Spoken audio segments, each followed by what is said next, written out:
A person's politics has nothing to do with his propensity to commit a crime. Wrong. Aren't we supposed to smell something if it's overheating? 73% of all serial killers vote Republican. Well, this is the second of the Seasons of Our Lives conferences that I've attended. And I'm again impressed with Bill's courage in bringing together such a potpourri of presenters. While my vehicle is words, I don't really believe anything I say, because the nature of my work concerns the spaces between the words rather than the words themselves. For I'm dealing with an area, a realm of human existence that is basically not conceptual. And I'm faced with the predicament of trying to convey a non-conceptual realm through concept. So I must ask you at the outset to take my words with a grain of salt. If you don't like them, don't worry about them. They will pass quickly. In order to understand the stages of life and ultimately the process of dying, one has to have a context in which to understand these things. And the context usually is defined as what is the meaning of it? What am I doing here on earth? Because having an understanding of one's function or purpose makes one understand whether some process that's going on in transformation is functional or dysfunctional, whether or not it's useful or not. I mean, I think none of us are so naive at this point, certainly not in this gathering of professionals and people related in related fields. None of us are so naive as to think that only that which gives pleasure is useful. I think most of you now have found through your own experiences that there is incredible growth through suffering. That doesn't mean that we would go around programming suffering into people's lives. We don't give suffering 101, which is electrodes under. And yet, when we look back at our own lives, we see that some of the most profound changes occurred at the times of the most intense suffering. And the nature of the suffering is that we are confronting a situation which is dissonant or disparate from the model we have of how reality ought to be. And that's really what the cause of suffering is. The cause of suffering is this place in your mind that's defining how you think it ought to be.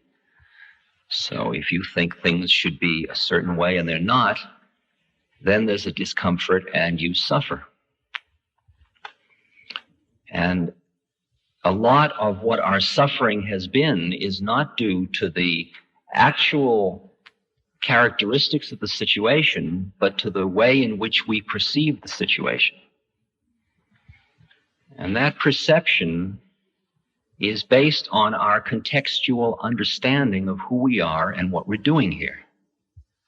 So that I must delve a little bit more into the philosophical underpinnings of your and my existence for us to have an appreciation of what the seasons of our lives, particular reference to dying, how to perceive them, how to understand them in a useful way. I'll paint a scenario that just give you a little example of what I went through in some of my processing. I'm in Benares, the city of dying in India. In the Hindu religion, the highest way in which you can die is to die in Benares. And when you die in Benares, your body gets burned at the burning ghat, and the bones and ashes get thrown into the Ganges River. And through that simple act, you are spiritually freed, and we'll talk a minute about what that might be about. The result of that belief system is that Benares is full of people dying. And most of these people have no money whatsoever. They are beggars at the most extreme states of survival. Many of them are lepers. They have a loincloth, man or woman, just a loincloth, and maybe a begging bowl. Many of them have advanced states of cancer. Many of them are just skin and bones. They are dragging themselves through the streets. And often on their loincloth, there is a little sack which contains the money necessary for the wood for their funeral pyre. Now, if you think of yourself as a human being and think of them as a human being and empathize for a moment with their predicament, here we are in Orange County having just had a nice lunch and being in comfortable, soft chairs, it's hard to imagine even identifying and realizing these are fellow human beings. But they are. They're just like us. They're just got a different place in their minds, and they're in a different life moment.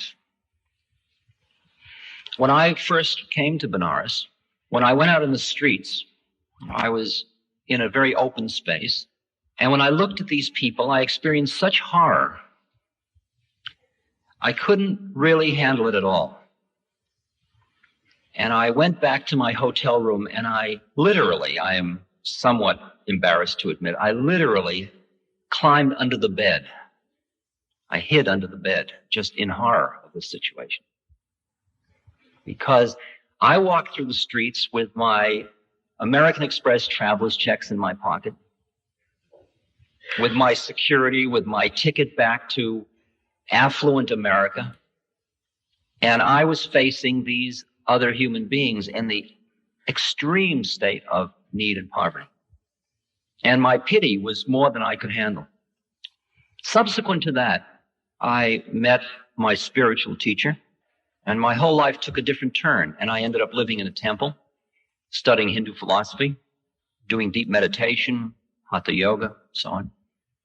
And I began to understand a different context about what life and death was about.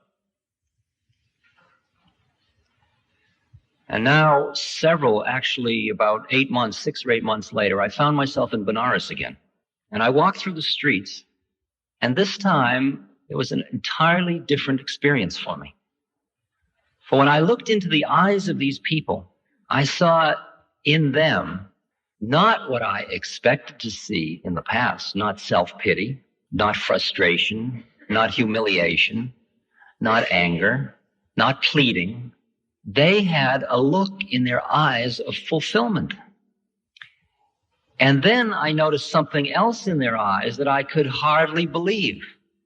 They were looking at me with pity. They were pitying me. Healthy, fat, solid American me. These people in the last stages of life were pitying me. And I understood that from their belief system, they were pitying me because I was merely this wanderer wandering through life, not knowing where I was going or where I was coming from. They knew their place. They were secure in their place. They were fulfilled in what they were about to do. And they knew that I was wandering in despair and I would never find. Probably not find. And they just felt sorry that I was so lost. And I had trained enough so that I could see it from their point of view, and I ended up feeling self-pity.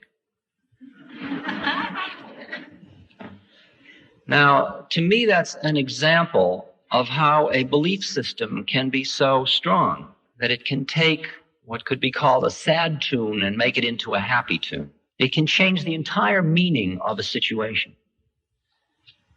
In the villages in India where I live quite a bit of the time, there are many beings who make 2, 3, 4 rupees a day. That's 40, 60 cents a day. And they have one meal a day, and they live maybe under a railroad bridge, crowded together. Not optimum living conditions. But sometimes when I look at their faces, I experience a quality of their being that seems more in tune or in harmony with the universe than I find in the face of somebody who is affluent, successful, everything in the West.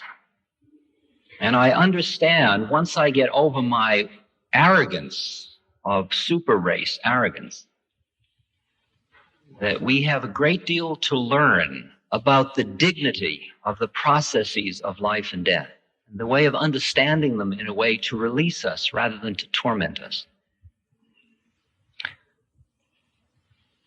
I have to digress briefly to just share with you my own sequence of perceptual shift a little bit so that you can appreciate the kinds of things I want to talk to you about.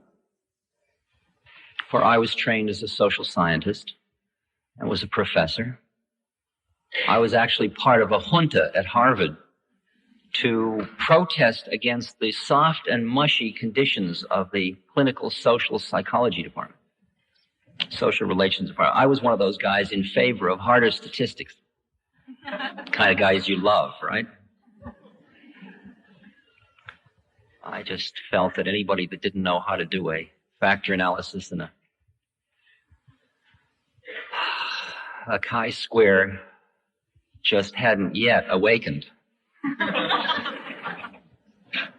And though I played that game as hard as I knew how, for all the points I knew how to collect, there was in me, despite my psychoanalysis, there was a very gnawing uneasiness that I was missing something, a malaise. And when we experience a malaise in our culture, we tend to treat that malaise as if it is our fault.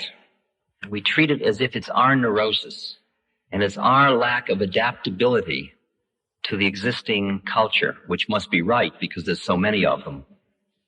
And I kept trying, like fitting a square peg into a round hole, I kept trying to readapt my being to fit into the gratification patterns that the culture was offering me. And it just wasn't working. And I started to drink more, and I started to get more extreme in my ways of seeking pleasure in order to gain the kind of fulfillment to give me a feeling of well-being.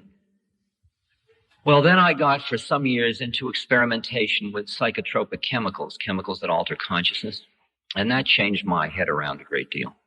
I saw through those experiments that perhaps my malaise, my discomfort, was not just my pathology, but it was a deeper something in me attempting to awaken. And that maybe instead of treating it as some sickness that ought to be treated as a problem, I should see it as something graceful, to be honored. And maybe it would be useful to allow my life to adapt, to tune to those feelings of wrongness or rightness within myself. And I did that, and I just let my life go in the course it would naturally take, responding to an inner intuitive sense of right. Okay, that's all right. And it took me through, away from academia, it took me through psychedelic chemicals, it took me to India, it took me into yoga, and it brought me back to America, and it took me into a different kind of a perceptual view of the universe. And I found, much to my surprise, that through whatever had happened to me, had very profoundly, in the real sense of alteration, had profoundly altered my feelings about death, and as a result, my feelings about life.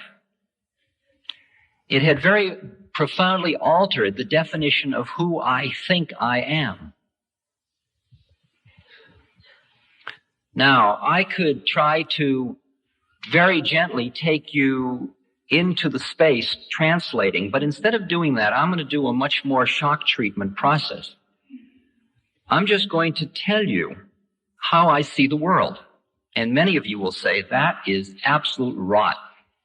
And that's perfectly okay. It's okay in advance. You have total license to reject it. But anything less than that would be dishonest on my part. So I'm going to go for broke. We'll let the chips fall where they will. Okay. I mean, I've convinced you I'm a nice person. I speak softly. I seem friendly. So now maybe we're ready as the blow falls. You knew I couldn't sit cross-legged up here and not.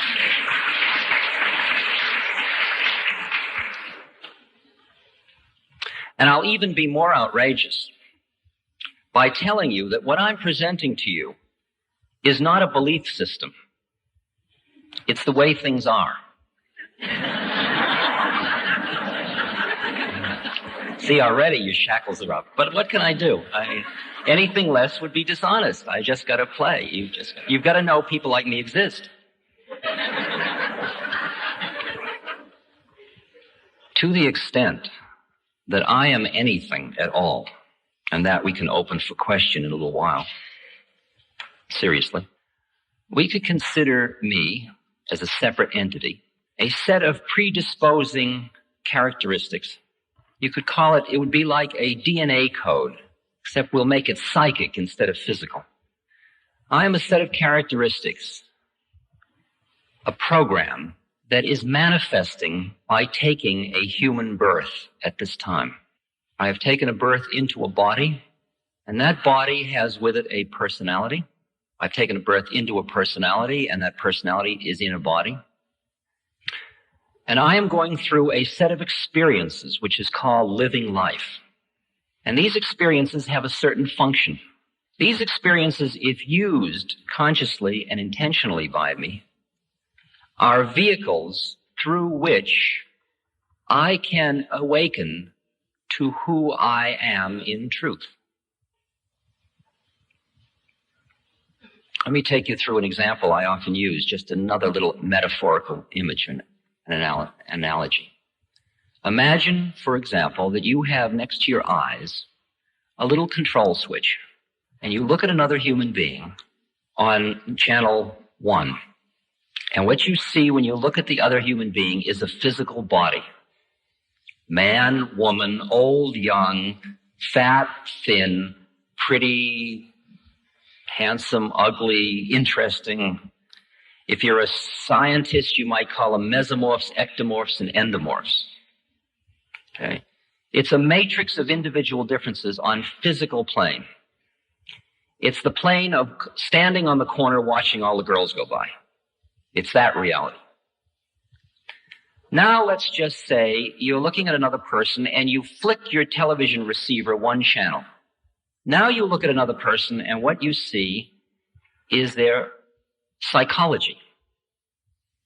Oh, you're a manic depressive. Oh, you're a happy person. I wish I was happy like you. People in psychotherapy live on this channel usually. They see everybody in terms of personalities that just happen to be traveling in bodies. Okay? They're totally preoccupied with their own depressions, elations, fears, anxieties, loneliness, hopes, etc. And that's reality. That's the real you. And the physical body is merely the carrier of that. Well, let's flip it again. Flip it again and you look at another person, and if you are so trained to be able to see on this channel, you would say, oh, I know who you are. You're a Libra. I can tell because of the... You're a Sagittarius.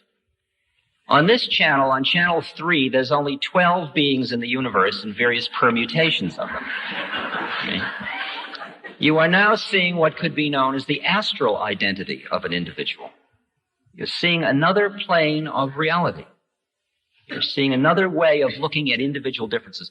These are 3 ways of looking at individual differences, 3 matrices, if you will. But now you flip the dial once more. It starts to get interesting. Now if you flip the dial and look into another person's eyes, you flip the dial inside your own being and look into another person's eyes, what you see is another being looking back at you. Inside an astral configuration, a personality, and a body. You in there? I'm in here. How did you get into that one? And you see what the Christians call soul. You see another soul. You see another being just like you. No different, just like you, just another being. And that you see that all the individual differences are all of the stuff in which this being is encased. Now, you could almost be comfortable with that one, but we unfortunately must flick the dial a few more times. I mean, I must take you the whole journey. You flick the next dial, and what you see when you look into someone else's eyes is you see yourself looking at yourself, looking at yourself. Because on that plane, there is only one of it. It is one awareness that is in a multiplicity of forms. And finally, if you will allow me to flick the dial just once more, if you haven't given up completely yet, you flip the dial once more, and you disappear, and I disappear, and the dial disappears, and we're dealing with what the Buddhists call void, or in the New Testament, before the word. That is, before the vibratory uniqueness, or why God is not able to be spelled in the Hebrew religion. It's unspeakable, unknowable, unseeable, unconceivable, inconceivable. Okay, now, of all of these channels on the television set, who are you? Which one do you want to settle for? You want to be middle-aged? How about that one? I mean, I'm middle-aged. I guess I'm middle-aged. I have a 47-year-old body. It's like I have also a 1974 Dodge van. But you say to me, who are you? And I don't say I'm a Dodge van. Why do I choose to identify with this? Well, if I don't pick body, should I pick personality? I'm somebody on the path. That's a good one to be. I'm a curious person. I'm curious about the future. That's a good one. I'm a responsible person. Well, I'm kind of wild. I'm lazy. I'm working on myself. These are all different psychological takes of who one is. Each plane, each turn of the dial has a different statement of your identity, and each one is getting into a more and more profound place. Now when we come back to who am I, which channel are you talking about? If we start from the top and go on down into the grosser and grosser planes, I am the void who manifests as the one, who becomes the many, who has a unique set of factors to work out through a unique astral, psychological, and physical body. That's what I'm doing on Earth. I have taken a body to do certain work. And when I finish that work, I will drop that body. We are dealing here with the issues of karma and reincarnation. Now, in the West, after the councils of Trent, Constantinople, and Nicaea, anywhere from about 200 to 500 AD, these ideas were roughly thrown out of Christianity because they didn't make the church a workable situation. Because when you had reincarnation and karma, every human being became their own priest. Because it was between you and God. And for the church to keep its own control, it needed to use and see its function as keeping people morally living properly. It had to get rid of those concepts.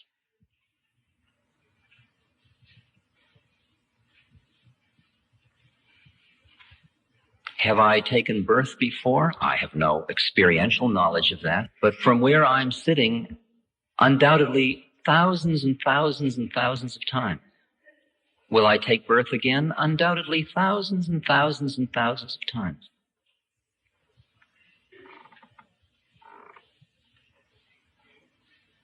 I have to tax your brain with one more difficult concept. As long as we were dealing with your body, with your personality, with your astral identity, or with your soul, we were dealing in time. Time passes, things change. The minute we got up into the higher plane than that, in the one, there is no time anymore. Time is relative. Now we're dealing with the place where when you know yourself as that, you just are. You are going nowhere and you are coming from nowhere. The Zen master says your going and coming is nowhere but where you are. Now, if you can start to sense, I mean, you don't have to believe what I'm saying just because it's the way the universe looks to me. But if you could empathize just enough to appreciate how it would be to be looking at the world from this point of view, Here's a story that will explain that. I'll give you an example of it. Chinese were coming into Tibet, and they were very harsh on the Tibetan monks, who they saw as part of the decadence of Tibet. And they were very cruel to the monks, and they were disemboweling them and shaming them and killing them.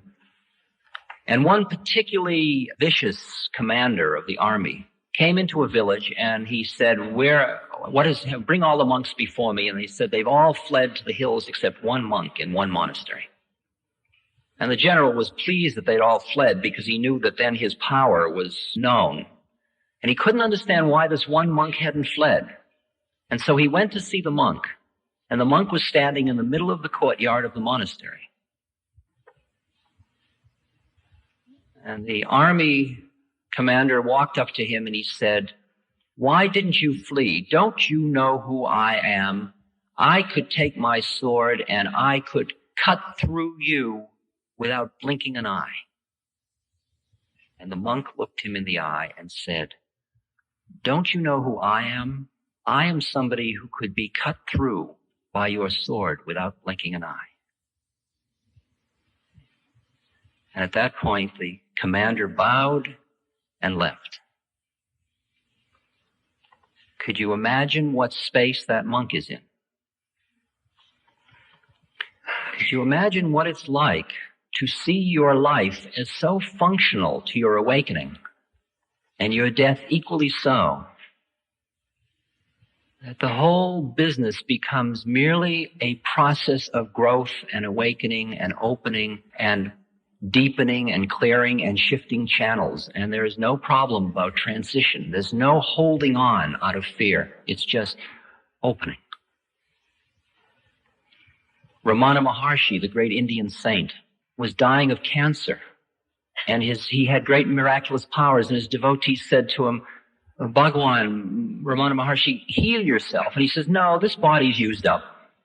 And they said, "Don't leave us, don't leave us." And they started to cry. And he said to them, "Don't be silly. Where could I go?" That's like me saying, "I'm selling my Dodge van," and you saying, "Don't leave, don't leave." I'm not leaving. I'm just selling my Dodge van. Could you imagine conceiving of death from that point of view?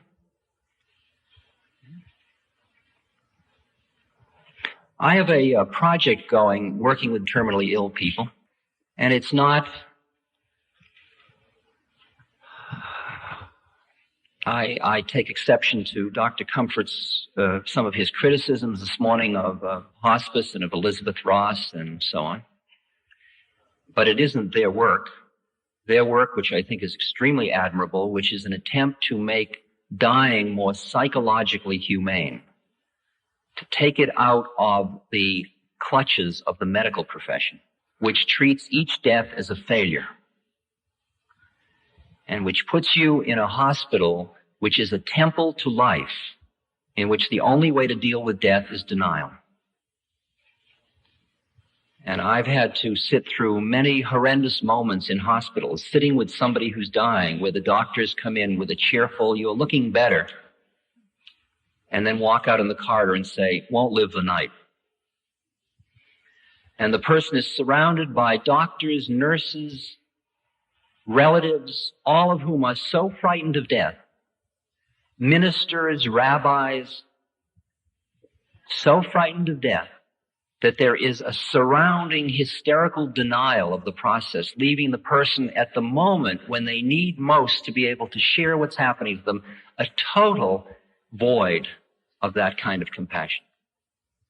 And I'm sure most of you have seen those situations, and many of us have participated in, not knowing quite what else to do. And the hospice movement has done an incredible amount to change the image of dying. They are doing for dying what home deliveries and so on, and bringing the husbands into the hospital during the deliveries is doing for birth. It's bringing it out of the closet. Suddenly we're getting over our Victorian uptightness. It's now suddenly true that human beings do not only eat, but they go to the toilet. Bet you never knew that. And they are born and they die. In India, it's very far out because it's all right out front. When somebody dies, they wrap him in a sheet, and sometimes in a little village, they'll put him in a rickshaw to take him to the burning ghat. And there's a dead being sitting in a rickshaw on the way to the burning ghat. And everybody salutes as he goes by, or she goes by on the way to the burning ghat. And there's no, which we have, which is the minute the person dies, they disappear into the big void beyond. The sheet goes over, and the whole thing is covered, and denial starts immediately. So hospice is doing a great deal just by training people to be compassionate listeners and psychologically able to hang out with people who are dying without freaking. My own work is a little further out than that. My work is for people who say, I would like to use my death as a vehicle for awakening. I would actually like to use the process of dying as a vehicle for awakening, since I have an understanding of the kinds of things you've been talking about. Now, you've got to understand that that tradition of using death in that way is understood by more people in the world today than there are who don't understand that. I mean, we're talking about China, we're talking about India, we're talking about Japan, we're talking about all of the Eastern countries, which population are many. So for such a person, one sits down and one is first very straight. There's no hiding, there's no deception of anything. Your own fear, out in the open. We share it, very straight. But in addition, we are working on ourselves to create a space, an environment, in which a person can experience the deeper parts of their beings. And when they get to one level of it, where time isn't, then there's no more death.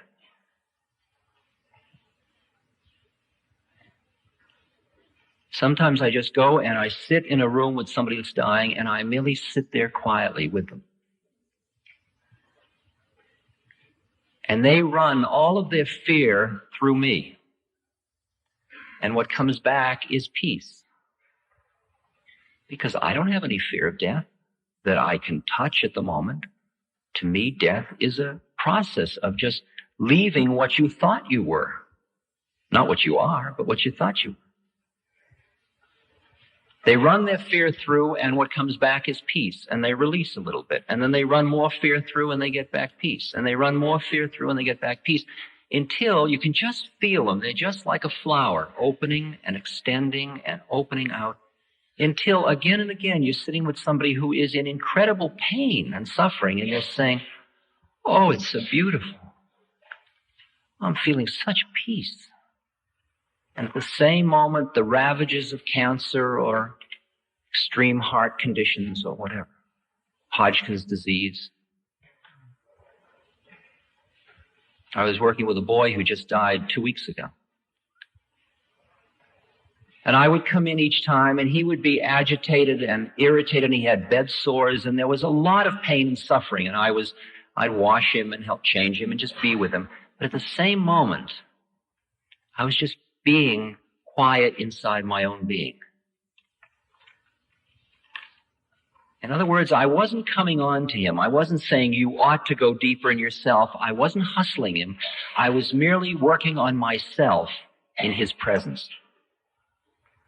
And the result of that was that very slowly he started to let go of identifying with the body, identifying with the pain, the psychological part, and started to experience just a spaciousness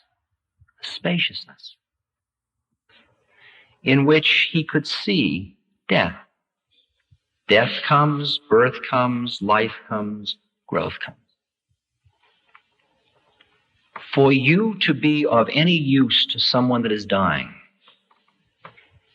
for me to be of any use, there is one simple rule. You work on yourself. You don't work on the other person. We have a model that is so deeply ingrained in us often as professionals. You're healing someone else.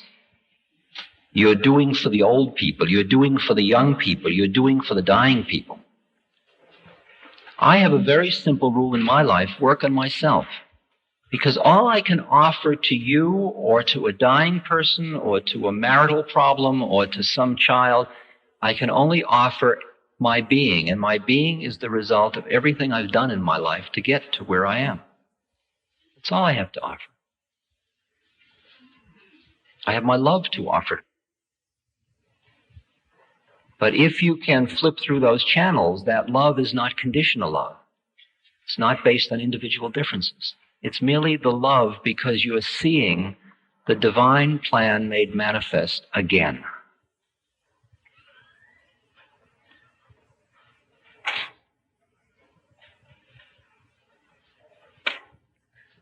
Every moment of your life, once you understand the purpose of it, is your vehicle for awakening. This moment is your vehicle for awakening. If you're uncomfortable at this moment, okay, you're uncomfortable. Allow it.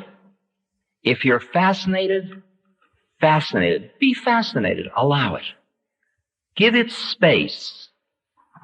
Give it space. Imagine a picture.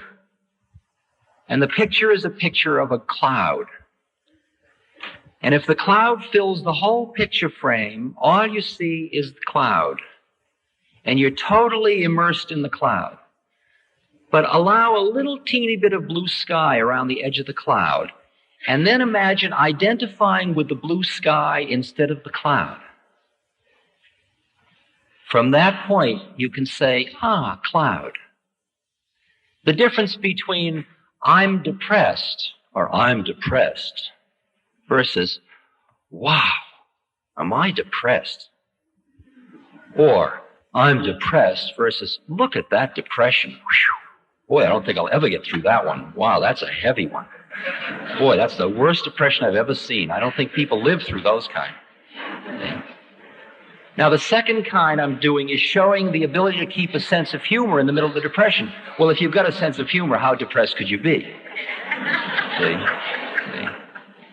But that's the issue. It's the issue of the tiny bit of spaciousness that surrounds the identity with the happenings of life, the experiences of life. It is said in the spirit mystic literature, one to me is loss and gain. One to me is fame and shame. One to me is pleasure and pain. Meaning, there's fame. Hello, Ram Das. That's fame. Ram who? Das, did you say? Don Das, yes. Right. Oh, you're that horrible guy that was, that's shame. Oh, you just won the lottery? That's gain. Wallet just stolen? Loss. Oh. Pleasure. Oh, my darling, come here.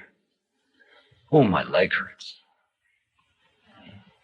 In each one, they take you completely, get lost in it. I'm somebody who has a hurt leg.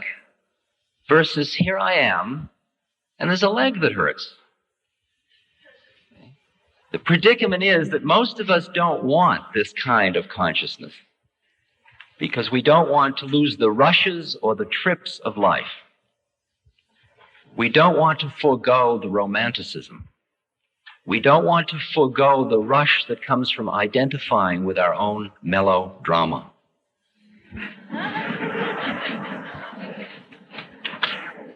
And that kind of equanimity, that kind of quietness, that kind of spaciousness, that kind of presence, that kind of compassion for oneself and for all things, because from a quiet, clear place, you see how it all is without pushing or pulling. For it is only the non-attached mind that can truly appreciate how it is.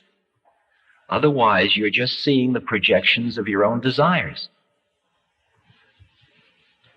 If you're hungry and you get down the street, you will notice restaurants. If your car is making a strange knock, you will notice gas stations. If you are horny, you will notice makeable people. And that is what your universe is full of.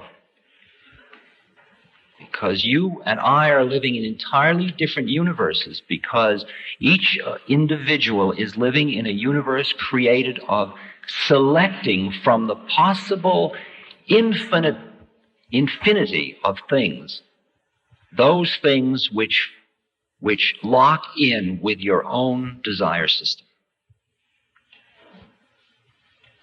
So if you identify with a desire, that will determine what you see in the world. When you get to the point that you can allow a desire system without identifying with it, sure, I have lust. Sure, I have greed. Sure, I have fear. Sure, I have depression. But here I am. I am. I am, and there's an aging body, and I am, and there's depression, and I am, and there's hope, and I am, and there's planning, and I am, and there's death. How different the space. That's because the television channels, you're living on more than one of them simultaneously. You're starting to live on all of them all at once.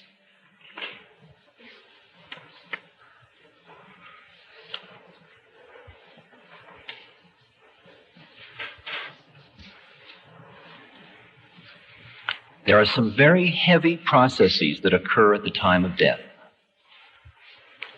And the Tibetan Buddhists, for example, understood that the meaning of life was the preparation for death. You were preparing to stay conscious through these incredibly heavy processes that happen. Heavy process, example. A fellow called me the other day. His mother just died. He's a meditator. He's a Buddhist. Meditative person. He sat with her through the process. He said at first she protested, then she acquiesced. He said then it got to the point where she was too weak to eat, so I had to feed her. And he said that we made fun of that. We thought, well, I used to be the child, you used to feed me, now you're the child and I'm feeding you. And that was kind of fun and playful. Then it got to the point where she lost her sphincter control and her bowel control, and I found myself carrying her to the toilet with her feces dripping down my leg. And that was a hard one for us. And then it got to the point where all of her unconscious processes started to rise to the surface, and I found in the middle of the night sometimes she would be calling to me, and I'd go over and she'd start to make love to me. And all of the Oedipal stuff was coming up. And he said, and through it all, we still kept the thread. We still kept the thread of consciousness with one another.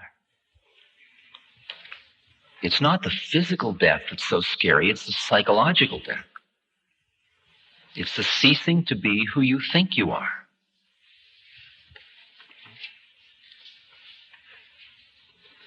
The thread was held. And I have been now with many people and just holding them as they die.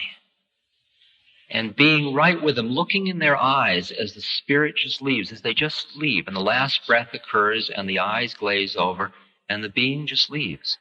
And there's just a release, an opening. Because by the time they got to that moment, they were no longer clinging to that which dies. Don't be silly. Where could I go? There's no more clinging to that which died. For who we are was, is, and will be. And these are just processes of transformation that we're going through. Just like it's very hard for a prepubescent to understand the time will come when his baseball cards aren't that relevant.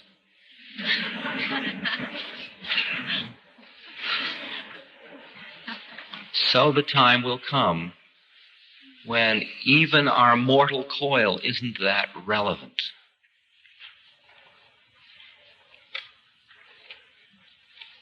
I gave a scenario at the last workshop, and I like it because it's so explicit. It's a very heavy, far out one, but I'll give it to you anyway.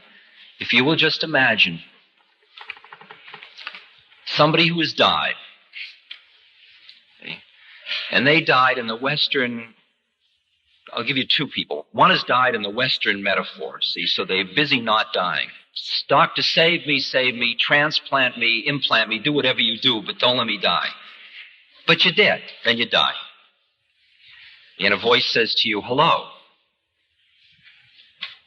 And you say, well, if I can hear a voice saying hello, I guess I didn't die. The voice says, no, you died. You say, well, I can't have died. And that's confusion. It's called purgatory in Christianity. And you just sort of hang in that place, and then you get reprogrammed into the next round.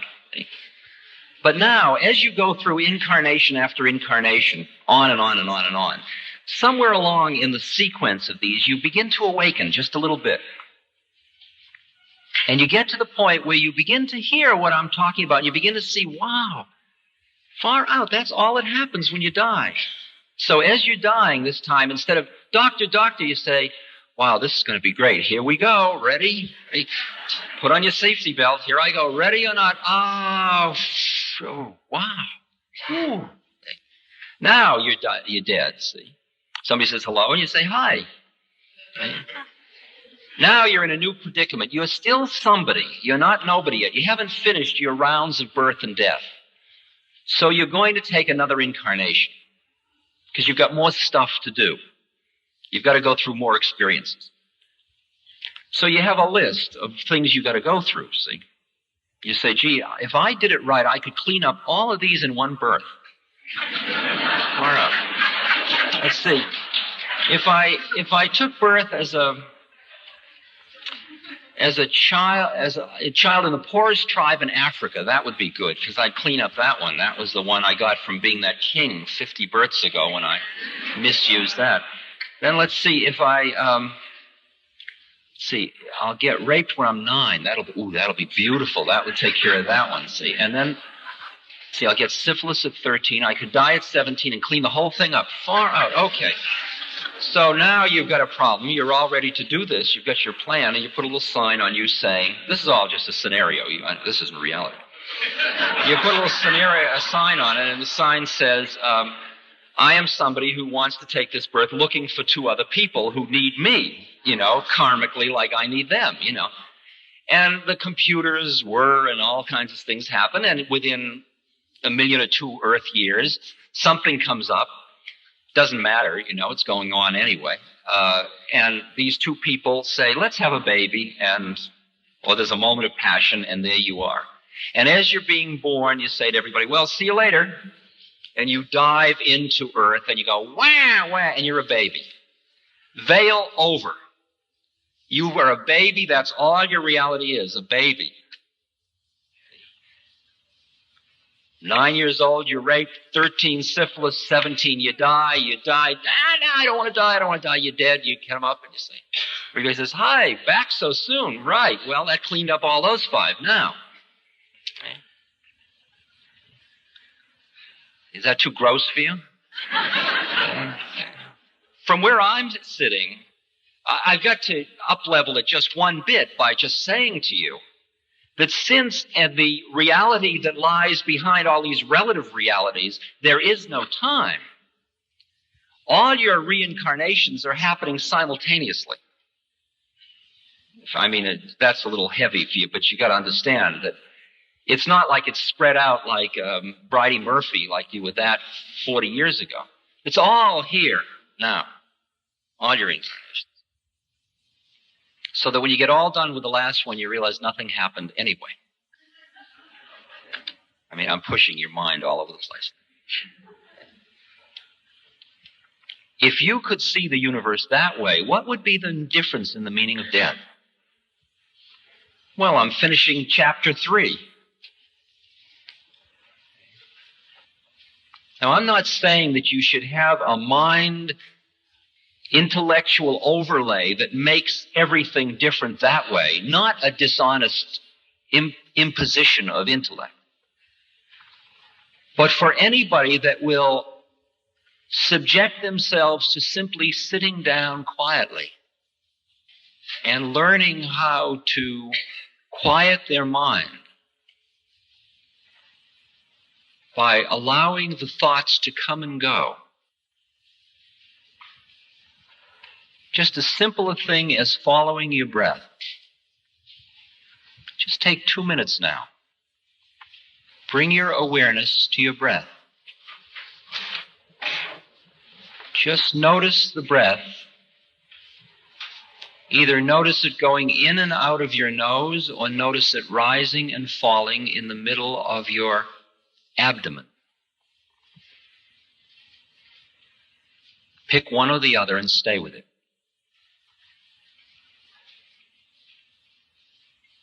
Notice the breath going in. Notice the breath going out. And notice the little transition points between the in-breath and the out-breath, and the out-breath and the in-breath.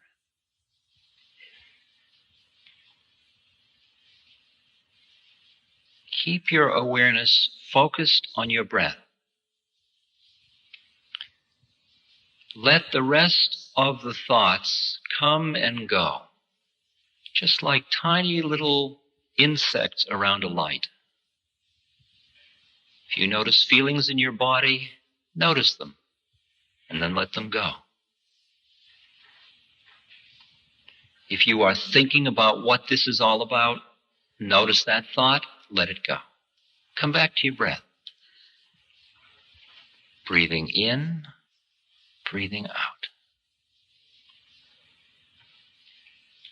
The thought we are sitting in a school auditorium in Orange County at a conference, a set of thoughts. Notice them, let them go.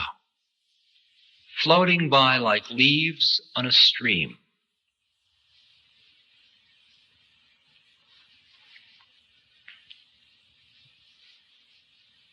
Thinking about the future, remembering the past. Thoughts coming, going. Bring your awareness back to your breath.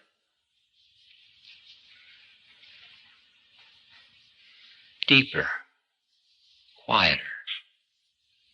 Follow the breath carefully. Follow the in-breath, the moment of turning, the out-breath, the moment of turning.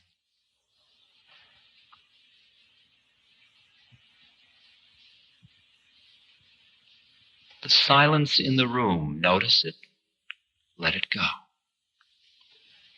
Come back to the breath. The breath is the focal point. It's the primary object.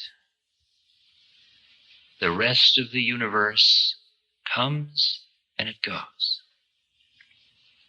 Problems come into mind. Notice them. Bring your awareness back to your breath.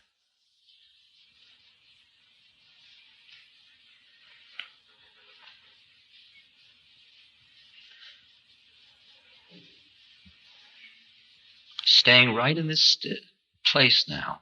Don't move yet. That is the first method that you use in order to begin to be aware of who you are. You can do it anywhere, anytime. You don't need beads, you don't need priests, you don't need ashrams, you just need your breath. Because while you are following your breath, which is the doorway between form and formless, because between the in-breath and the out-breath, and the out-breath and the in-breath, there is the space. Now let me give you one more exercise to find the whole other quality. Focus in the middle of your chest, just as if you had two nostrils, and breathe.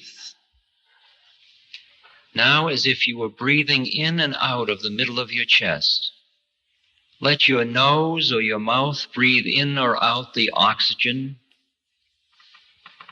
But imagine that your chest is simultaneously breathing in a very soft, very delicate mist. Breathe in, breathe out.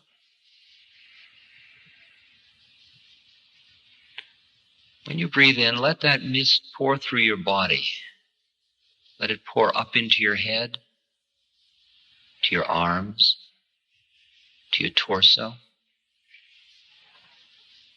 to your legs.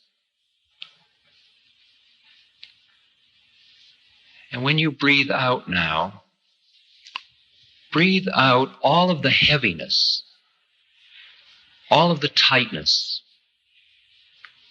all of the guardedness, all of the disappointment, all of the pain, the loneliness. And then once again, fill in the in-breath with this very, very soft mist.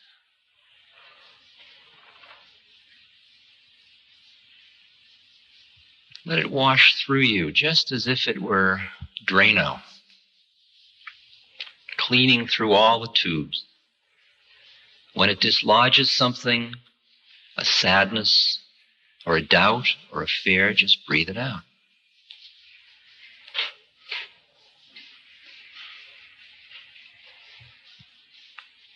Breathe deeply.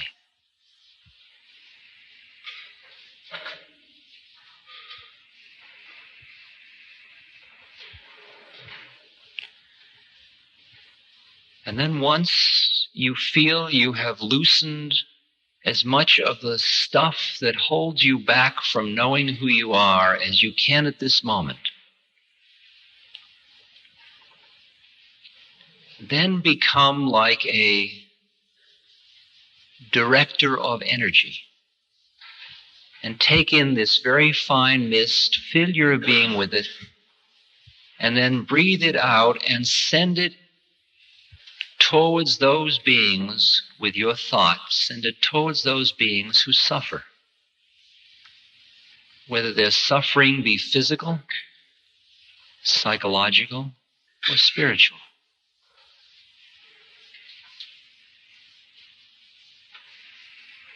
Just as if you were surrounding them with light. You were surrounding them with a loving space that said, do what you must do, but know that I am here with you. Use the power of your own thought and the openness of your heart to give life and love and space to all beings.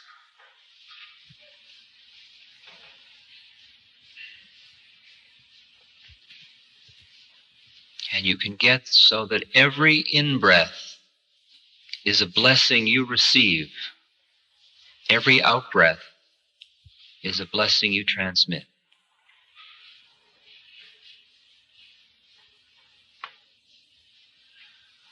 With those two exercises, following your breath to quiet your mind,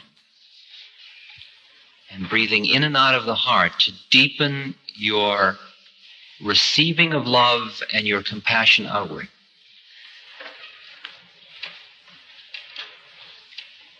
you become an environment in which everybody you meet can grow. You become an environment of quietness, of non-judgment, of love, of presence. For you to share the higher channels of consciousness, you must know them in your own being. Not with your intellect, but with your being. When Gandhi was on a train that was leaving the station, a reporter rushed up to him and said, Mahatmaji, would you give me a message to take back to my people? And Gandhi said, he scribbled on a piece of paper, "My life is my message."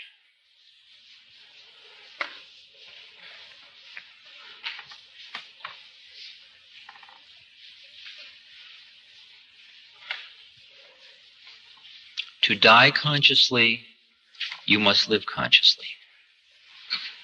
To live consciously, you must have the courage to go inside yourself to find out who you really are.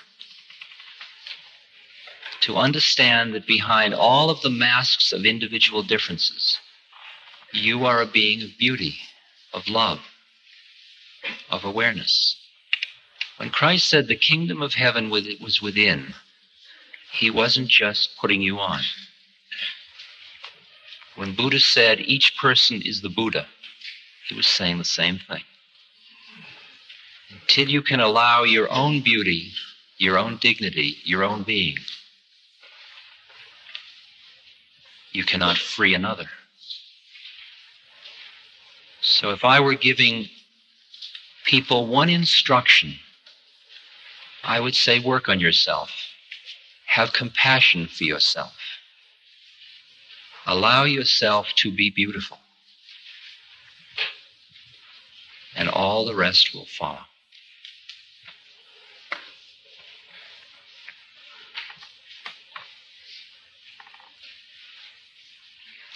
If there are any pressing questions, I'll be happy to answer them.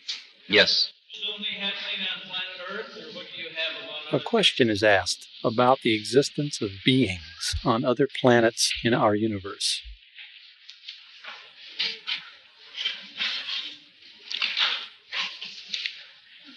Well, I think that there are many planes of reality, and there are many beings that exist on planes other than the physical plane of reality. I think you're asking a question about the physical plane, about the physical universe, beings on other planets. I know nothing about any of that. I do know that there are beings living on other planes of consciousness and that this is merely another plane. So that you could look at planet Earth or the physical plane, not Earth, the physical plane, as a certain kind of training ground for people who have certain kinds of work to do. Buddha talked about them as being beings that had one of the 5 hindrances. That those were the people that took birth on the physical plane because they needed the kind of grossness of the sandpaper of the experiences of the physical plane to do the certain kind of purification. So, and he said that the 5 hindrances were lust and greed was one of them. That's just one. Hatred and ill will, agitation, sloth and torpor, which means inertia, and doubt. And that if you didn't have one of those 5, you didn't take birth on this plane, you took birth on another plane. So that's who we are to begin with, which makes us rather a colorful lot. And so in that sense, there is that this is the earth, and there are other planes that are what are called the heavenly planes. There are all these lokas or planes. In almost every tradition you find these things. And they are all equally as much the projections of desire systems, just subtler and subtler ones all the time. And so beings take birth here and then take birth on other planes. But in answer to your question, I think about the physical universe. I don't know. I don't know. Capacity to absorb the Eastern mystical experiences and do not get extensive exposure to our species. The question was, would I have been open to the Eastern mystical tradition had I not had such extensive experience with psychedelic chemicals? The answer is that I probably would not have. However, somebody who is now young in this culture now would be able to. In other words, at that time I wouldn't have. Now I might.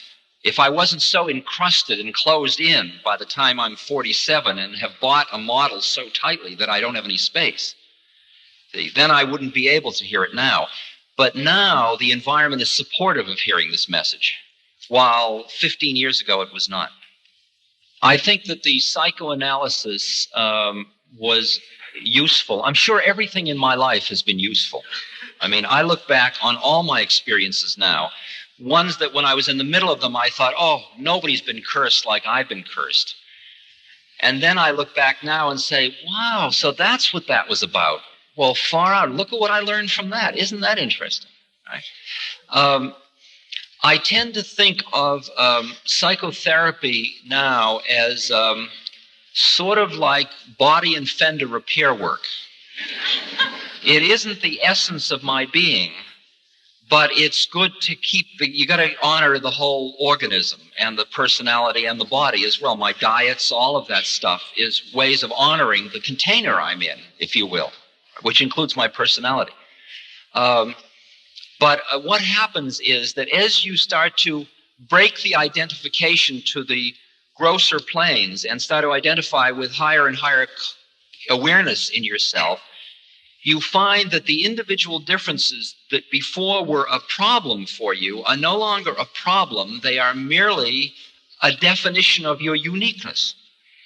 So that I would say that my neuroses didn't go away. I've just made them my friends. Okay? They're just kind of irrelevant. They're irrelevant friends to have around. Okay? I'm just as neurotic as I ever was. Right? Yes?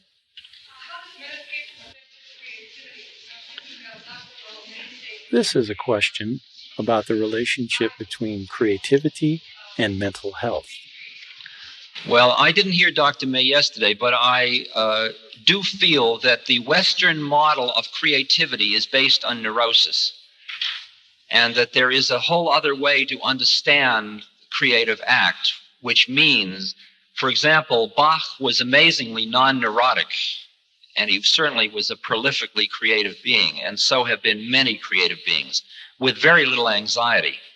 And I understand creativity the way I understand it is, just as Einstein said, I did not arrive at my understanding of the basic laws of the universe through my rational mind. Rather, he went inward into a higher way of knowing, an intuitive space, another plane of consciousness in which the universe is. Outside of time, it just all is. And then as he comes back from that, what's called a mystical experience, he comes back in, and then his training as a physicist leads him to take that non-conceptual thing and conceive of it into physics. And so Bach goes into these spaces and comes back, and he hears the whole symphony. It's all there, just like that. And then he just comes back and writes it out. So that my feeling is much less that we are learning versus we are remembering. My feeling is much less that we create rather than we tune to. As far as I'm concerned, the entire universe is within us. We merely have to quiet down enough to hear who we are. And as you become more conscious and less mechanical in the sense of being identified with the things which are within law, like body and personality, which are within deterministic law, as you move into pure awareness, you are freer in that sense, and out of you, every act becomes a creative amalgam of all of the things in the universe. That's what Taoism is about. That's when you see a monk, you can see the way he walks is a creative act. The way he washes a dish is a creative act. His calligraphy is the creative act. You can see just in the form of the movement of the hand, the creative act. It isn't now I'll be creative. It's just a creative way of living. It's a way that's in flow with things around you. And that's what that breathing is about. It's about opening you up until you just become part of the force or the flow of the universe. And there's where creativity is from where I'm sitting.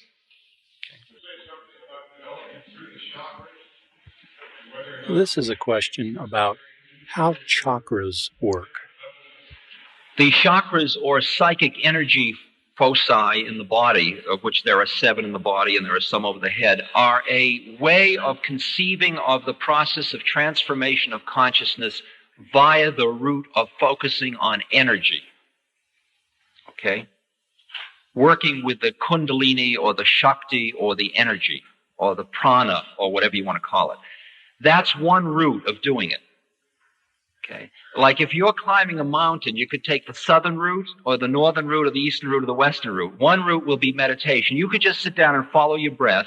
And in the course of that, all your chakras will open and all the energy will flow and it'll all happen. And all you did was follow your breath. Or you could do breathing exercises and bring the energy up your spine, the sushumna. Another method, the south route.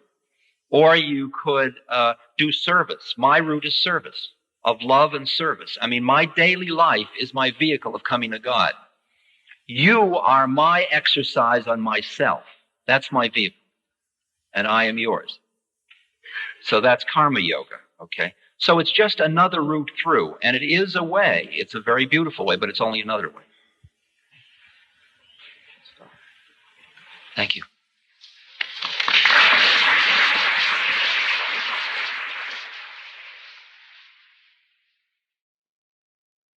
My topic is perspectives on death, which is an interesting topic to present in a hospital because, as we all understand, a hospital is committed to the preservation of life. It's interesting that the roles one finds oneself in a hospital require that you fulfill that commitment to the preservation of life. What that role entails with regard to your attitude towards death, however, is another matter. And very often we sometimes mass together the idea that preservation of life must see death, therefore, as a failure or as the enemy or as loss. And that is a very common predicament in the medical community. It's interesting that you live out here in this beautiful country where you watch the seasons change, and you don't feel it's a failure of the tree when it drops its leaves, and you don't feel it's a failure of the tree when it grows old and it falls over and it turns back into the earth and nurtures future trees. You have a sense of the continuity of nature.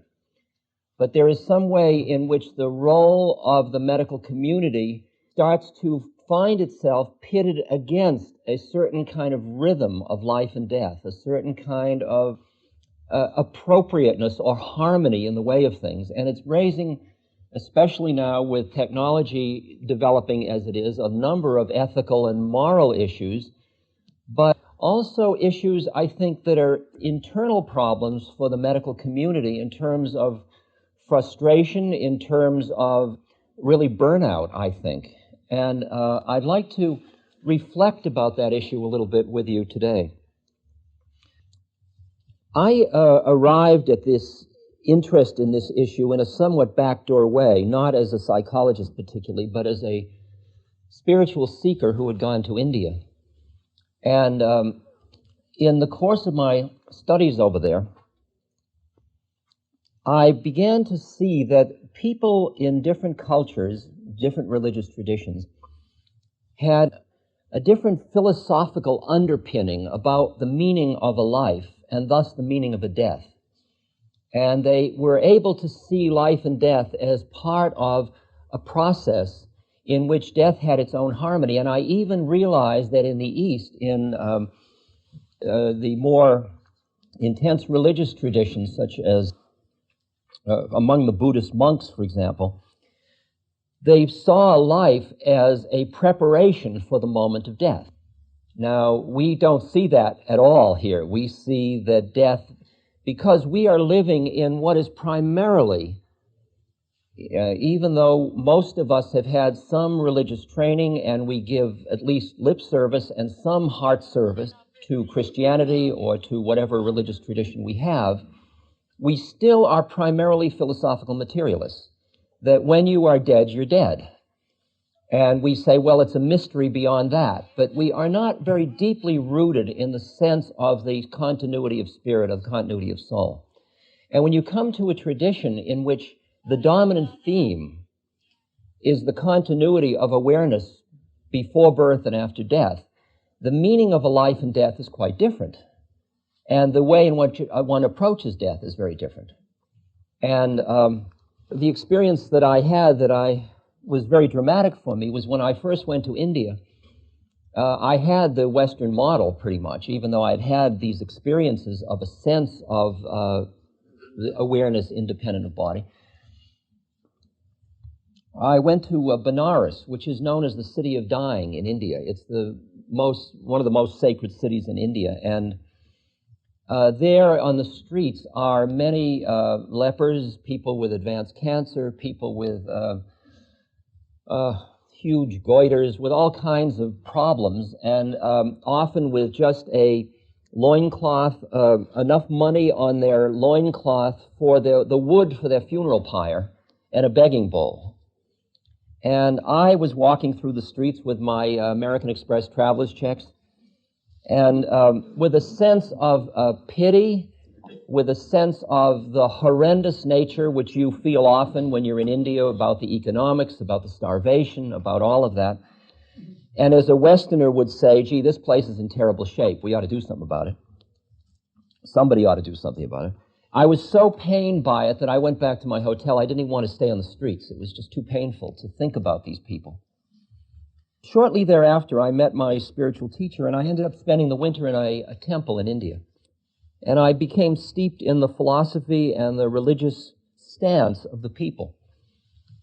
And when I came back about 5-6 months later to Benares again, I walked down the street with an entirely different perceptual stance regarding what was going on, because I realized that these people had come from all over India in order to die in Benares, to die in Benares and get burned by the Ganges River in Benares is the most auspicious thing a Hindu person can do.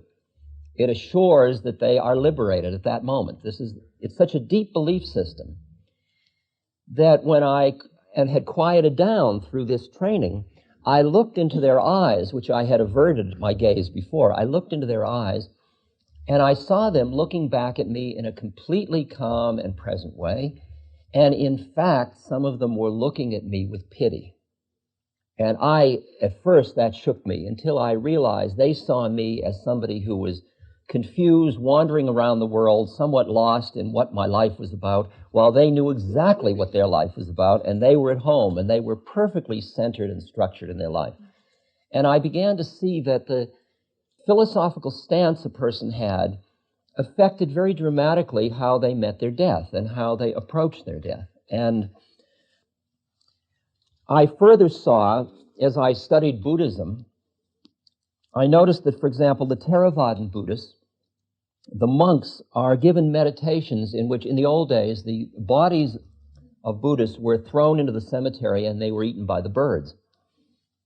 And the monks were usually sent to the cemetery for nights, all night, to sit and meditate on the decaying body, on the fly-infested corpse, on the bloated body, on the skeleton. And they did these meditations in order to, in a way, loosen their attachment to the body and to see the ephemeral or changing nature of the body. And the purpose was to let go of the attachment to the concept of life as the body, so that they would keep their consciousness right in the moment. And so the dying process, instead of being filled with, I'm dying, or don't let me die, they would merely be attentive to the moment as each process unfolded in the moment. For example, in Tibetan Buddhism, the monk is trained to notice exactly the processes that are going on at the moment of dying. Not to be drugged into unconsciousness, but to stay very, very clear. And for example, they notice in their system, they notice as the earth element changes, they feel the heaviness and they note heaviness.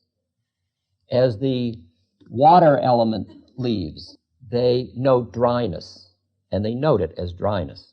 They keep their consciousness focused on just what's happening at the moment. As they say, as the fire element leaves, they notice coldness. And as the air element leaves, they notice the out-breath as longer than the in-breath. In other words, they watch the processes of death. And instead of coming back into their minds of, I'm dying, which is a thought away from where the action is, they stay right with the process itself as it's going. And you find that a lot of the anxiety and a lot of the struggle has to do with the concept that the person has about what's happening.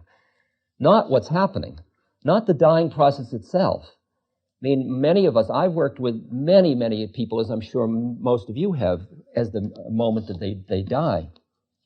Some of them are struggling terribly hard because they have a model in themselves that this is loss and failure, and that's terribly frightening. And yet I'm sure many of you have been present with people who die where there is a release, an opening, a letting go, a feeling of rightness, of just tuning, of support, which often leaves the doctor and the nurse feeling privileged to be present, or feeling grace to be part of this somewhat mysterious process in which this transformation occurred, with there is living spirit and suddenly the body is dead and there's no spirit there and something has gone, and it stays right at the edge of the unknown. I saw that in the East there was such a lightness about death. I mean, there are Zen poems like a Zen master is dying and he's supposed to write a poem before he dies. That's what Zen masters do. And his students came up and they said, "You haven't written your poem." And he says, "Oh my goodness, hand me my quill." And he calligraphies, and it says, "Birth is thus, death is thus, verse on no verse, what's the fuss?" Which I always thought should be followed by Burma shave, but it sounded like another monk who they brought him his favorite cake as he was dying, and then they leaned over to hear his final mystical words, and his final mystical words is, "My, this cake is good." And Ramana Maharshi, the Indian saint, who was dying, and his devotees were crying and said, "Don't leave us, don't leave us." And he looked confused. He said, "Don't be silly. Where could I go? I'm just dropping my body." Now, the term dropping the body is an Indian concept. It says that who I am is not what's dying. I am just dropping, I'm selling my Ford, in effect. No, don't sell your Ford. Don't sell your Ford, you see. Now, in a way, it shifts the nature of the experience of dying, because at that point, the minute you identify with some component in yourself which is not that which dies, you then approach death as a transformational experience rather than an ending experience. It's no different than puberty. I mean, you can imagine collecting baseball cards and then coming into puberty, and you say, "I'm never going to give up these baseball cards." And then a moment later, they're quite irrelevant, just because of something happened in your endocrine system. And your whole psyche changed. Well, roughly, this is the way death is seen, is just seen as a transition. You understand, it's based on the recognition, which has to come ultimately through some direct experience, the recognition that you are more than your physical body. That doesn't cover all of it. And a lot of that thought process has been relegated to the church and relegated to a Sunday morning or an interesting thought. But when you come into the medical community, you continually identify the body with the person. Now, we made one leap when we went from treating the ultimate in dying, seeing that as the ICU as the best place to die, in which the body was treated as the major focus, and the psychology was treated as somewhat irrelevant. We won't have any dogs and cats and children in here because it will upset the medical support system. Then we moved to hospice started to become a thought in the world, coming from Cecily Saunders and St. Christopher's in England, and it came over, and it slowly come through work of people like Elizabeth Ross. The whole idea that there was a psychological individual that was dying, and could we create a support system to make that a little less painful for the psychological person by giving them a support system, helping them often to die at home among loved ones, giving them some feeling of control, of psychological control, or even in intensive care units, bringing in more warmth and more human, in other words, honoring the psychology as well as preserving the body.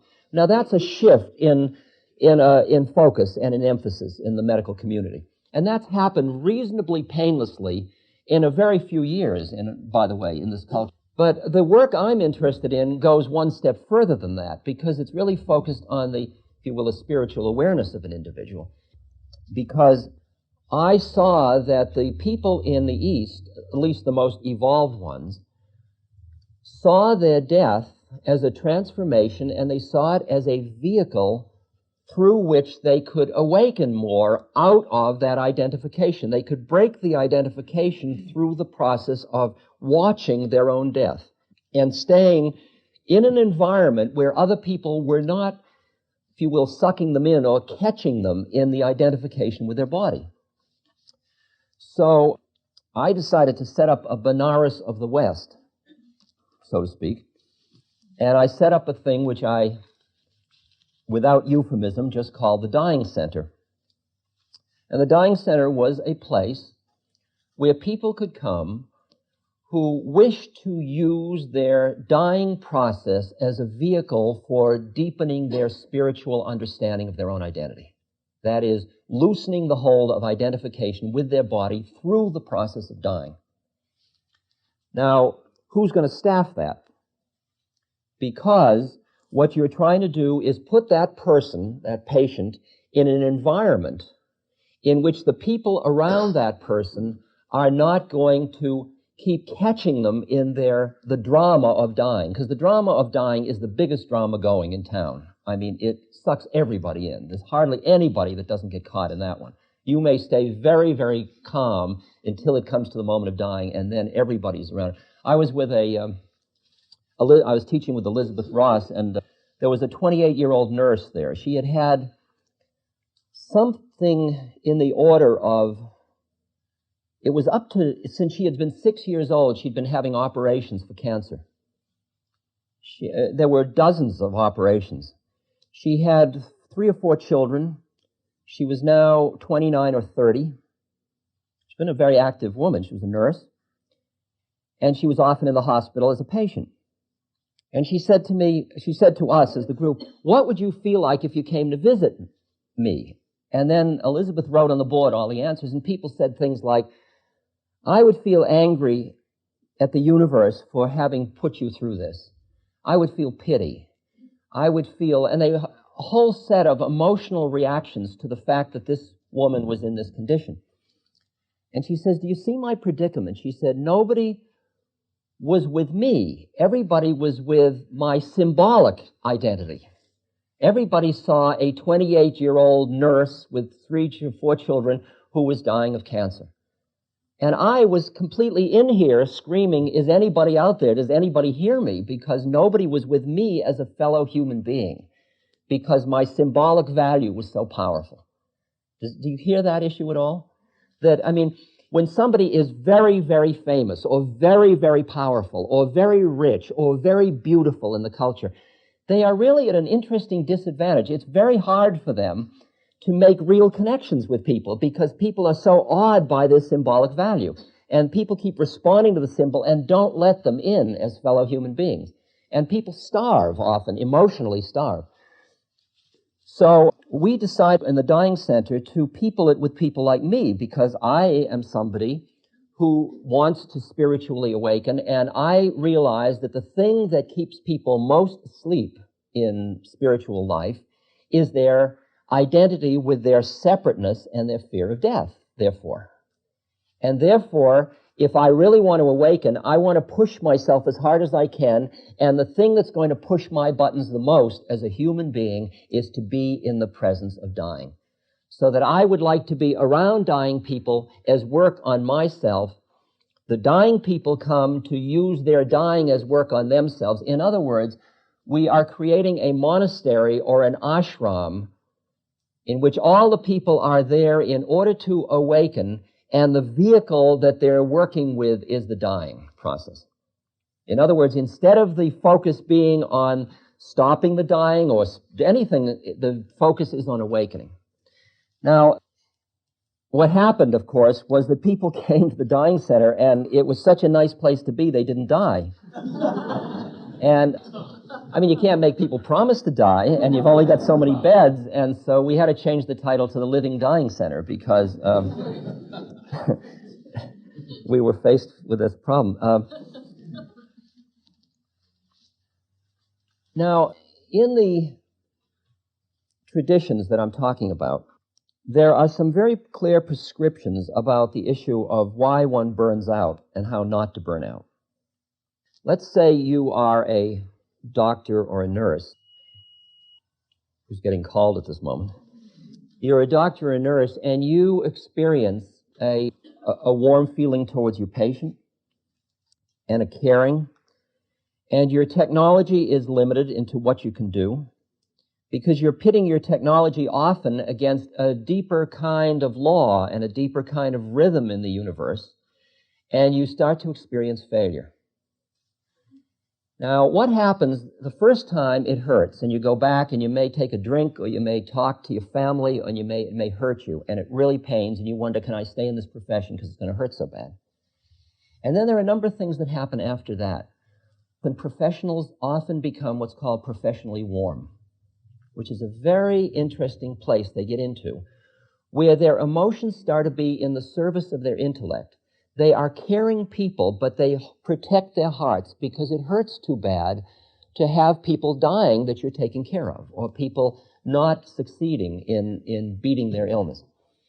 And that pain, that attachment to how it comes out, makes you ultimately have to deal with the pain by closing down a little bit. You can't handle it because it is going to happen that you are losing patients. I mean, people do die. It just turns out we're all going to die. And most of us are going to die with some medical attention. And therefore, the medical community is going to lose us somewhere along the way. And how do you deal with a situation where you keep losing your patients? Is loss a failure? That's the interesting question. And do you have to make believe it is, or do you think it is? Now, the interesting, delicate line is, can you function in a role of being a healer, being where people seek you out to preserve life, and you can fulfill your function of doing it as effectively as you can without you emotionally being attached to whether or not that person lives or dies? See, that's the interesting one. It's your personal identity. It's your ego involvement in whether you succeed or failure, success being measured as keeping the person alive, that ends up doing you in. It ends up forcing your heart to go into these very strange kind of slightly remote things where you can watch pain and suffering and keep yourself from hurting too bad. The problem with closing down that way is it's not so easy to open up again. And a lot of people that are in helping professions feel themselves cut off from life energy a lot in order to be professional. And they can't go home at the end of the day and necessarily open their hearts again. And there's some kind of professional isolation that comes with the responsibility of having other people's lives in your hands. And the interesting question is whether that's necessary or not. And I'm not sure it is. I really am not. There are two injunctions that the Bhagavad Gita, which is perhaps the most powerful of the Indian books, offers. One of them is, be not identified with being the actor, and the other is, be not attached to the fruits of the action. Now that's pretty strange. How could you take care of a patient without thinking you were taking care of the patient and without being attached to whether the patient gets better? That's what it's saying. Is that a conceivable thing, or is that book just off the wall? Was that just an irresponsible statement in a book? I mean, does it possibly have a seed of something in it? It says that if you quiet down your being enough and listen to all the forces in the universe, you will hear that you are trained, you have certain skills, the skills are required in the society, and it is your function to fulfill them in the same way as when you sit in a car, you drive, and you fulfill your function. In India, it's called doing your dharma. You do the appropriate actions to your life, but where you keep your mind in relation to it is you don't let your mind get lost into identification with your role. See, for example, somebody has the role of a mother in life. How do you do? My name is Richard. How do you do? I'm a mother. Okay? That's their identity. I'm a mother. What happens when their children grow up? How many of you have watched that kind of anxiety that comes with somebody? Look, I'm a mother. But Ma, I'm 50 years old. I'm still your mother. You know, it's an inability to let go of the role. And how many of us are getting our psychological needs from identifying with the role of being a doer who helps, who heals, a certain kind of righteousness that we try to get energy from, but the fact of trying to get energy from that leads you to have to deal with the failure experience and with the frustration experience, and ultimately it burns you out. It gets you so that you pull back. Burnout doesn't mean you go running off screaming down the street. It can mean that you just close down a little bit and you fulfill your function, but you're not being fed by it. You're not feeling this incredible sense of growth that can come through a life lived as an alive function. I mean, I experience that when I work with dying people or people that have potentially terminal illnesses, that if I'm open to them, the way I walk into a room and meet them is I don't meet them as healer and somebody needing healing, or as dying person and death aid, or whatever my role is, or as doctor or patient. I walk in and I see another being just like me. And that being is going through their life story and I'm going through mine. And our life stories are meeting in conjunction at that moment. And what we do with each other is what our skills and our needs and so on allow us to do together. The vehicle for us being together happens to be, in one case, in your case, it may, like when I was taking care of my stepmother as she was dying last year. Part of the vehicle for us to being together was carrying to the toilet, inserting the catheter, giving her pain medication, holding her hand. These were all the vehicles for us being together. But we didn't get lost in the vehicles. We kept meeting behind the space, looking into another person's eyes. Are you there? Am I here? We're just two human beings being together through this drama. Let's not get lost in the drama. Let's stay together as fellow beings. That quality of allowing another human being to meet you that way starts to enrich you through relationship. And I end up feeling graced and helped by everybody I supposedly help. I work with AIDS patients now. And those are very hard and horrendous situations at one level. At another level, it is another soul just like me who happens to be going through a different storyline than I am at the moment. And if I am caught in, this poor person with AIDS, all I do is suck them into their suffering more deeply. And it turns out that if you really want to heal people and define healing as the surcease from suffering, you have to accept your role is more than being a physical healer. Because many of you know people that were physically healed that didn't stop suffering. And many of you, I'm sure, have met people who were not physically healed who were not suffering.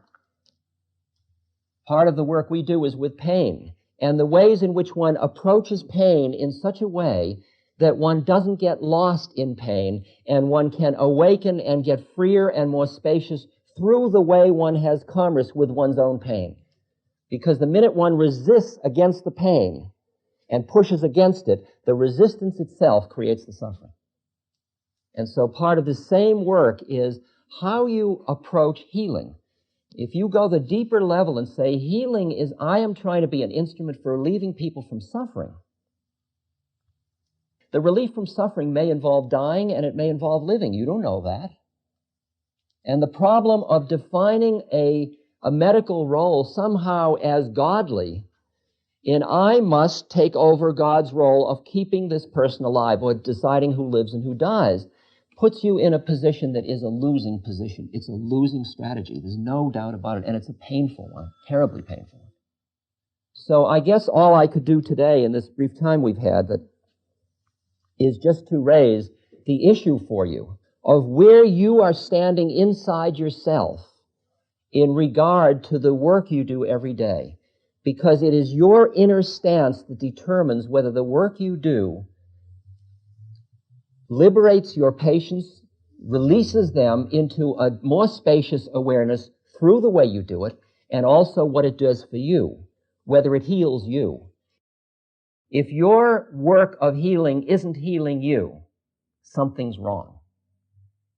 If I understand it right, a real relationship between two human beings, whether it's the bank clerk or your patient or your wife or your children, should heal you and you should be enriched by it, not depleted by it.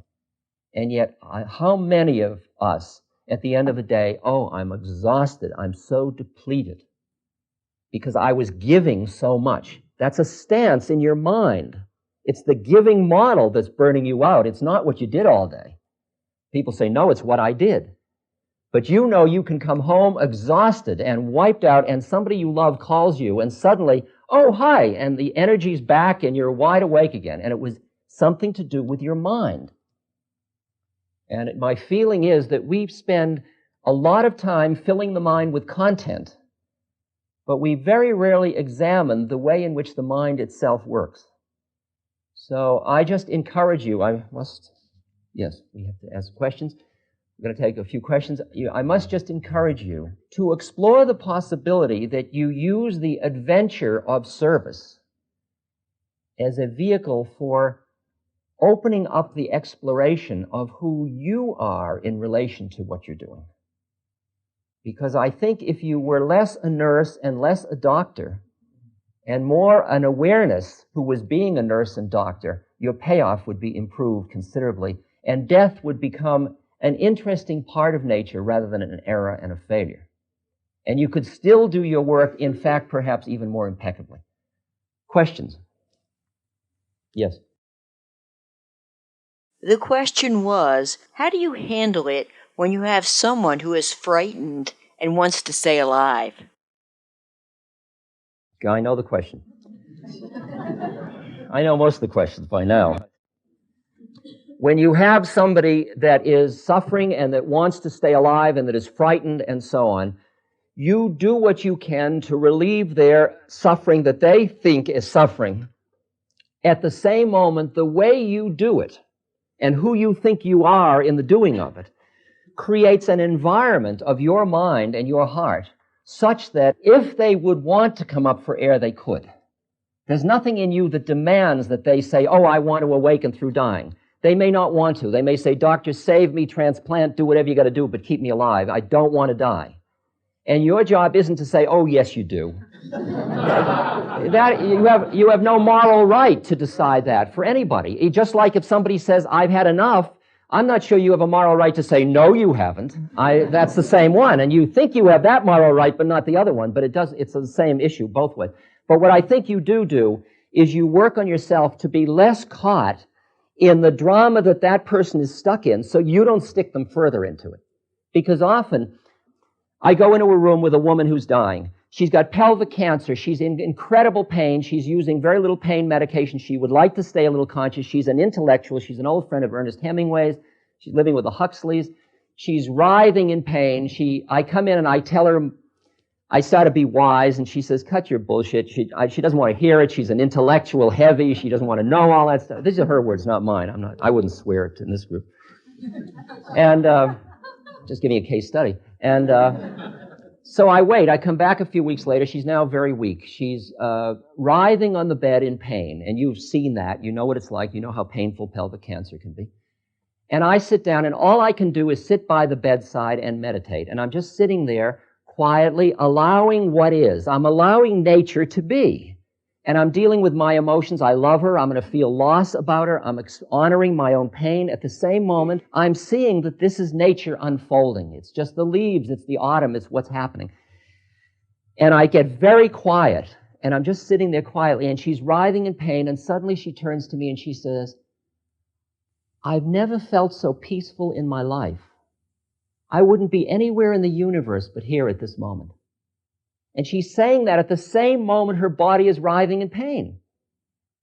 And what I understood happened was that I was just creating a space, and she resonated into it and tuned to that and felt that spaciousness and was no longer busy being the person in pain.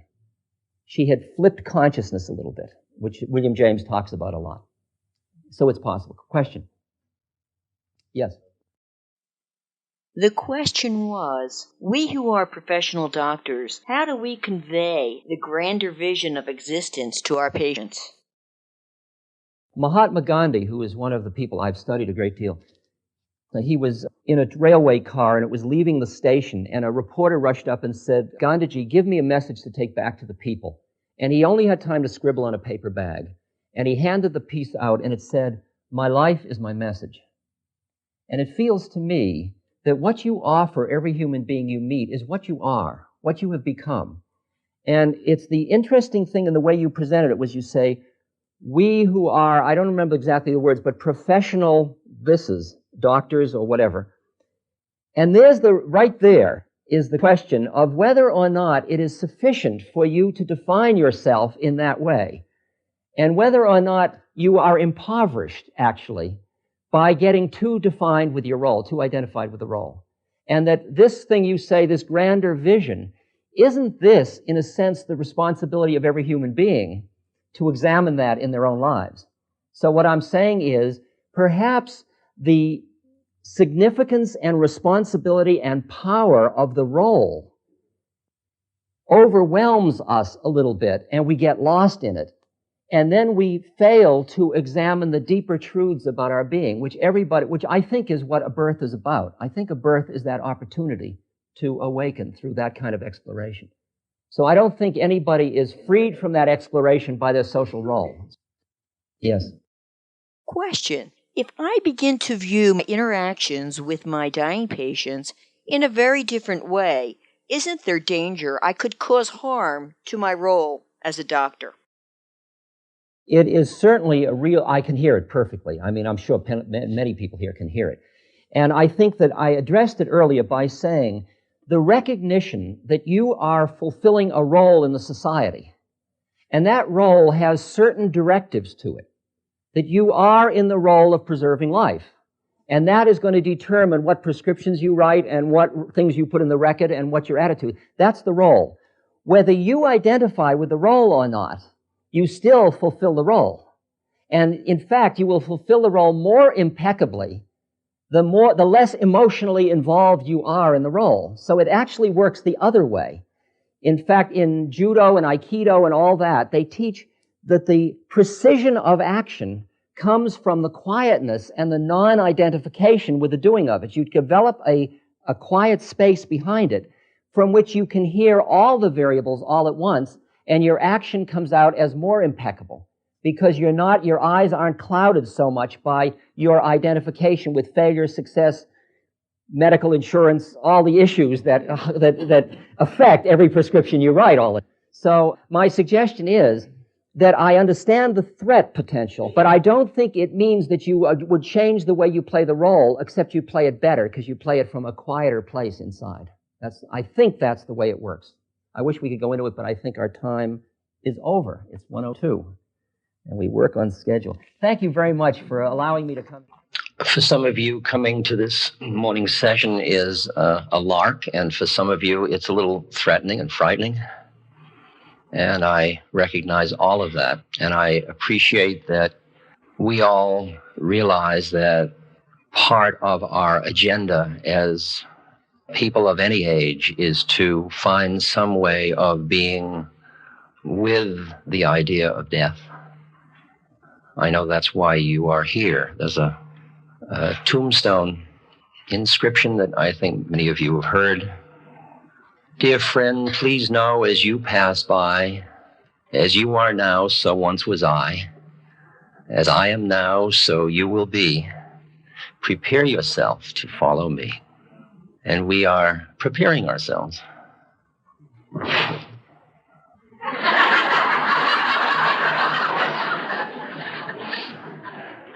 Take that as a blessing from beyond. I realize it's very presumptuous to get up and talk about death as if I know. But I have a lot of chutzpah. That's Sanskrit for...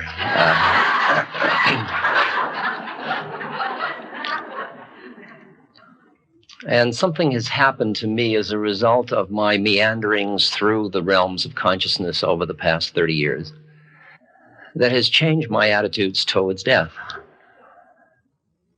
A lot of the fear that death generated that led to denial has gone from me. I'm one of the strange people that absolutely delights and enjoys being with people as they're dying.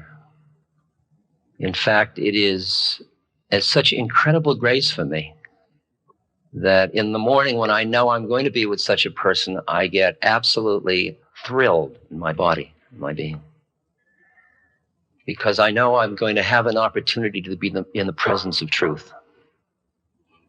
So I would like to share with you this perspective and stories and images and talk for maybe half of our time and then work with questions and answers. We are living at a time where birth has come out of the closet in the past 20, 30, 40 years, and death is just beginning to come out of the closet. It is now beginning to be acceptable to consider the possibility that people actually die. Usually in our culture, it has been put behind doors, behind sheets, you don't talk to the children about it, you don't show anybody. And for me, who has grown up in that culture, it was quite an experience when I started to live in India, where when somebody dies, they are put on a pallet and wrapped in a silk sheet or a sheet, and then carried through the streets to the burning grounds with Satya Hey, Satya Ha, with the mantra being recited as they go through the streets. And the death is public for everybody to see. The body is right there. It's not in a box. It's not hidden. And because India is a place of the extended family and very few and inadequate hospitals, most people are dying at home, so that most people, as they grow up, have been in the presence of someone dying. While in our culture, an amazing number of people, even at middle age, have never been in the presence of someone dying. They have walked away from it and hidden from it. And I was one of them, and I have certainly changed in the past 25 years. I think the reason that I changed was that, and I know this will offend some of you, but truth is always difficult, that through my experiences with psychedelic chemicals, you might say, particularly originally the mushrooms of Mexico, which were used by curanderos and oracles in Mexican religions, and the mushrooms have been used throughout religious history, actually, for mystical experiences. Through that first experience, I came in contact with a part of my being that, as an adult, I had not identified with, I had not acknowledged. And it was a part of my being that lay behind my social roles, behind my personality. And it was indeed a part of my being that didn't seem to have much to do with birth and death. It could be called soul or awareness or spirit or God or whatever. And for me, who was a Western social psychologist, professor at Harvard, materialist, philosophical materialist, that experience was an extremely confusing one, because there was nothing in my armamentarium of scientific methodology or in psychology that prepared me to deal with that component of my being. Once I experienced that being, it started to profoundly change the nature of my life after that, of who I thought I was. Because up until then, I had identified with that which dies. And as long as you identify with that which dies, there is always fear of death, because it's the fear of cessation of existence. And I realize now that although I didn't know the form that it would take after death, I knew that what there was about something about the essence of my awareness was outside of death. Now, the interesting thing for me at that time was that when I had that experience, it was what I called ineffable, indescribable, because I had no concepts to deal with what I was finding in my being. Probably had I been more emotionally connected to my Jewish roots, I would have found in the Kabbalah, the Book of Brilliance and so on, I would have found metaphors and analogies for what I experienced. But I wasn't. And the book that came to my attention, that was brought to my attention by Aldous Huxley, who was part of our project and visiting at MIT that year, was a book called The Tibetan Book of the Dead. And what happened to me when I read the Tibetan Book of the Dead was I was reading descriptions of the direct experiences I was having with the mushrooms. Now, this was very confusing to me, again, because this book was 2,500 years old. I thought I was at the leading edge of the unknown. And here was a very ancient text, a book that was used by monks, by lamas, read to fellow lamas at the point they were dying and for the days following their death, whispered in their ear, about the process of dying. Out of that, my colleague Timothy Leary and my other colleague Ralph Metzner and I began to see the Tibetan Book of the Dead in metaphorical terms as a story of psychological death and rebirth, even though it was used as physical death and rebirth. And so we did a book called The Psychedelic Experience, which was a manual based on the Tibetan Book of the Dead for going through this psychological death rebirth. And I really think that although it has been made trivial in a way, the idea that's a biblical the idea of dying and being born into truth or wisdom or spirit is really what our business is that we're talking about when we deal with death. And that as you have extricated yourself from a solid identification with body and with personality and with materiality, you begin to have spaciousness to allow for the possibility that death may be part of process rather than end. I feel that very deeply. People say, do you believe that there is continuity after death? And I say, I don't believe it. It is, which offends my scientific friends no end. But belief is something you hold with your intellect, and this has gone way beyond that now.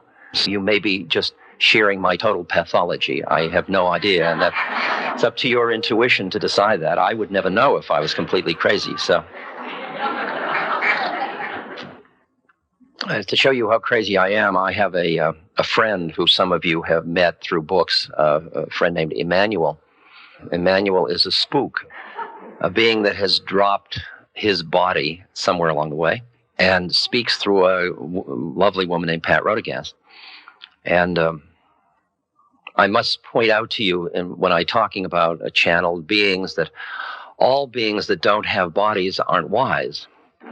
That there are as many schlock people without bodies as there are with them, and there are a lot of well-meaning beings who've left their bodies and want to send back messages like, buy United States Steel, and they don't know any more than they knew before. So you have to be very discriminating when dealing with disembodied beings in the same way as you are with embodied beings.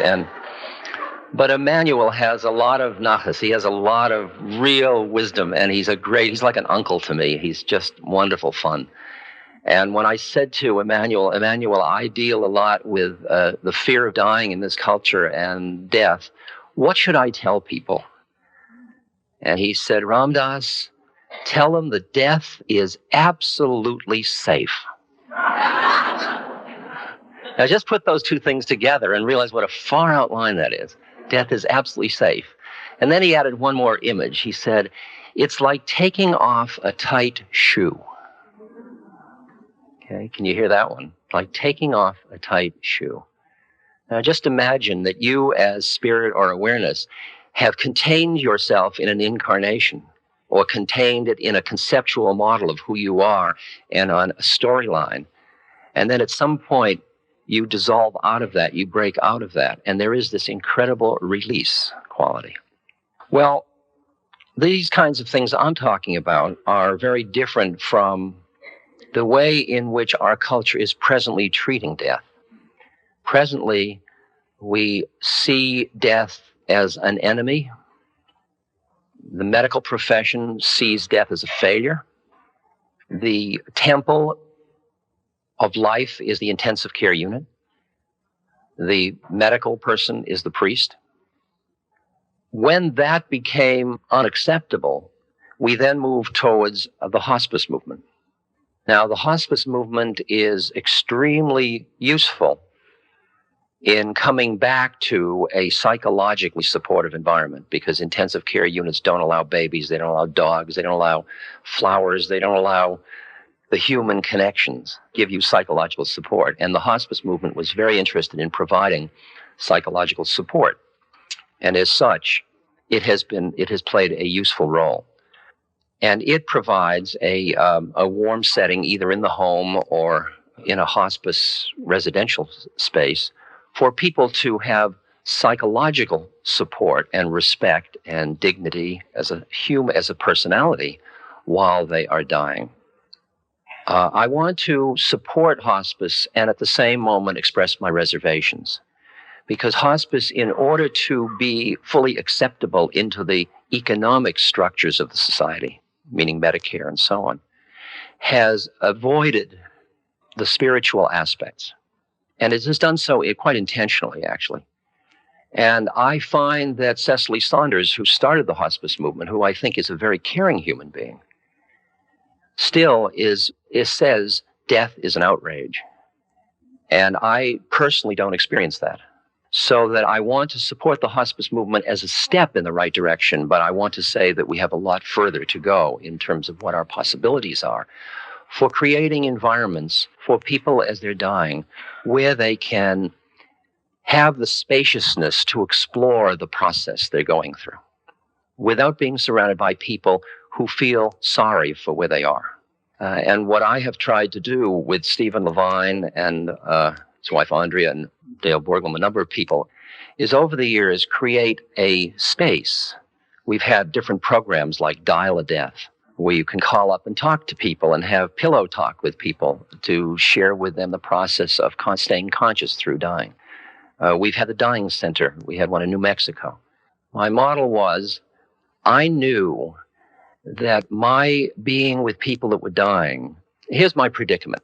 I'm incarnated, and I have all of the stuff that goes with an incarnation. The deepest one is what's called first chakra, for those of you in those systems, understanding those systems, which is the fear of survival. It's preoccupation with survival. I know that if I am going to work on myself spiritually in this lifetime, one of the things I want to do is work with my fear of death. And the way I can do that is by being around death during my lifetime. In the Theravadan Buddhist tradition, for example, they send the monks out to the cemeteries to spend the nights in the cemeteries. And in that tradition, they throw the bodies out there uncovered for the birds to eat it. So the whole thing is ecologically sound. So you go out there and you sit with the bloated corpse, the fly-infested corpse, the skeleton, and you get a chance to be aware of all the process of nature. And you watch your own disgust and loathing and fear, and as I am now, so you will be. Prepare yourself to follow me. And it's in a way beginning to see the whole way that the body is decaying and meditating on decay so that you can find the place in you that has nothing to do with that by opening to that rather than, because the denial of it keeps you stuck in it. That's the problem. Denial keeps you fixated. And so part of the work, and that's why I wanted to get as close to the dying process as I possibly could. So the combination of the two things, one was that something had happened inside of me, which was a spiritual awakening that made death feel different. And the second was that I wanted to work on myself and be close to the deepest fear of incarnation, which was the fear of death.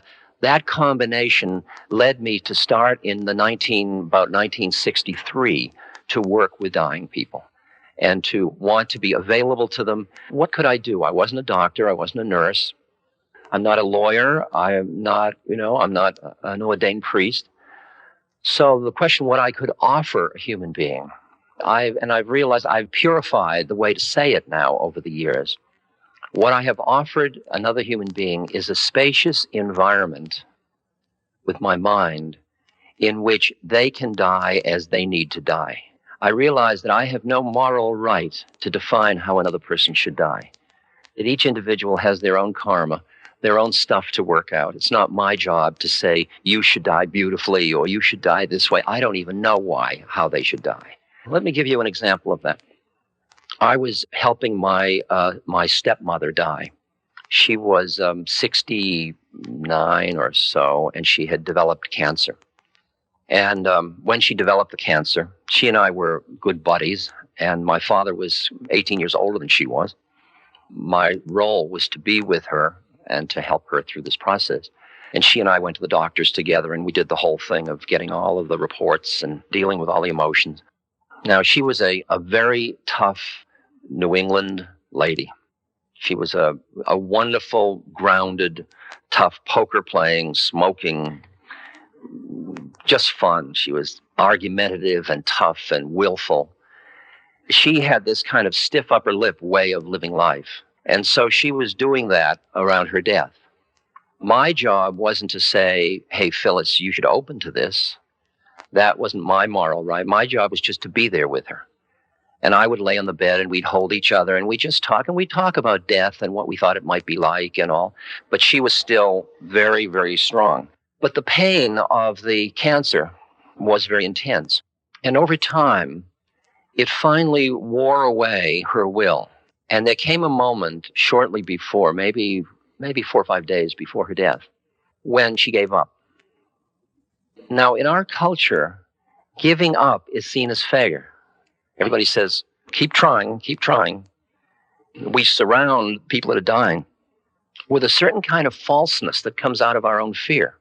When my mother, my natural mother, was dying, I remember it was back in '66, and she was in a hospital in Boston.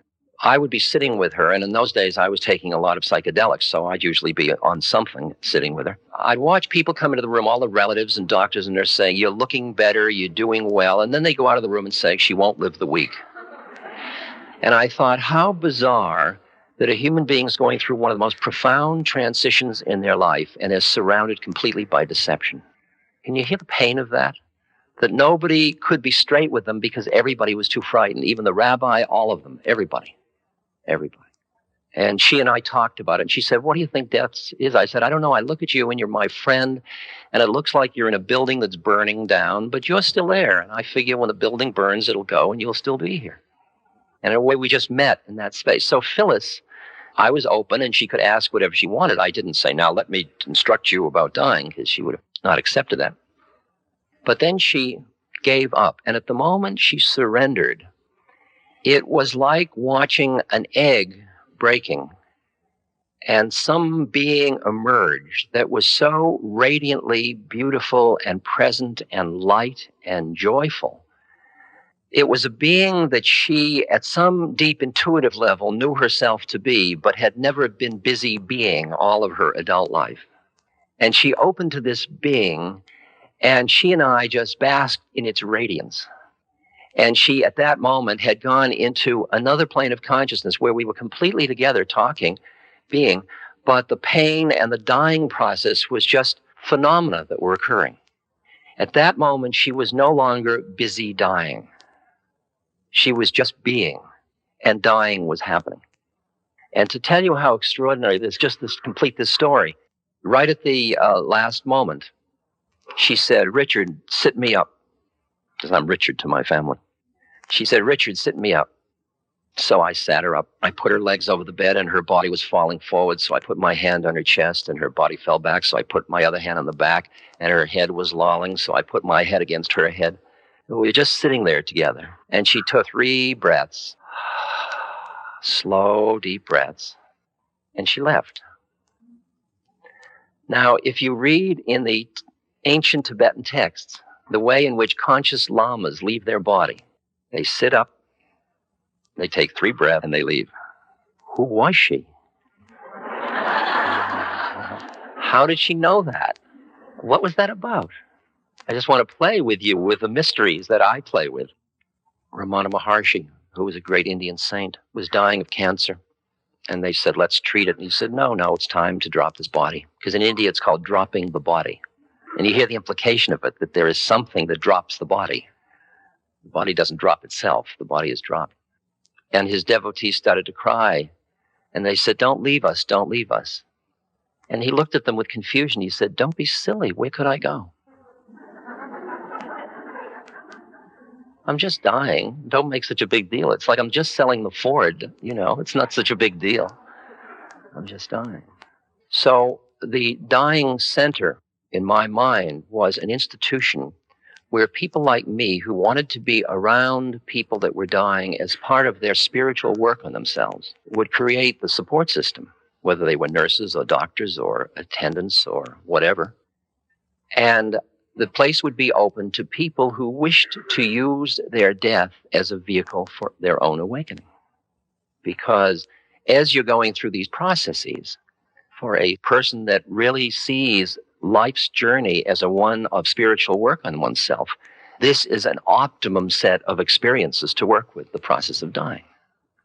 So if you imagine now you have an institution in which everybody in the institution is there in order to spiritually awaken. They're called monasteries or ashrams. It happens there are dyers and there are helpers of dyers there. But that's ground, not figure. The figure is the spiritual awakening. And everybody's there for the same reason. Like what I experience is that when I am with somebody, I work a lot with AIDS patients. Now here's a young person who very often is the object of social stigma. They're dealing with family rejection often. They're dealing with an opportunistic illness in which there are symptoms that are occurring in a jumbled mass, and you feel better, and then you feel sick, and then you hit here and then hit there. They're dealing with economic difficulties. When I come in to be with them, the first thing I have to do when I sit down with them is to open myself to all my reactions to their predicament. The minute I try to deny it, it catches me. So I have to open myself to it. So I have to open myself to my empathic reactions. That is, to me as a separate entity, feeling what it would feel like if I were being socially ostracized, had an opportunistic illness, was young, didn't have a chance to live out my dreams, all of it, all of the pain of it. It's only when Zalman gave me a beautiful line. I was interviewing him for a television show, and I said, Zalman, if you were an Israeli, what would you say to a Palestinian? And Zalman said, Oi. Oi, such a problem. He said, before we can be with one another, we have to learn to grieve with one another. We have to open ourselves to grieve for the other person's loss and pain. And when they feel heard in the grief, then we can start to meet behind the grief.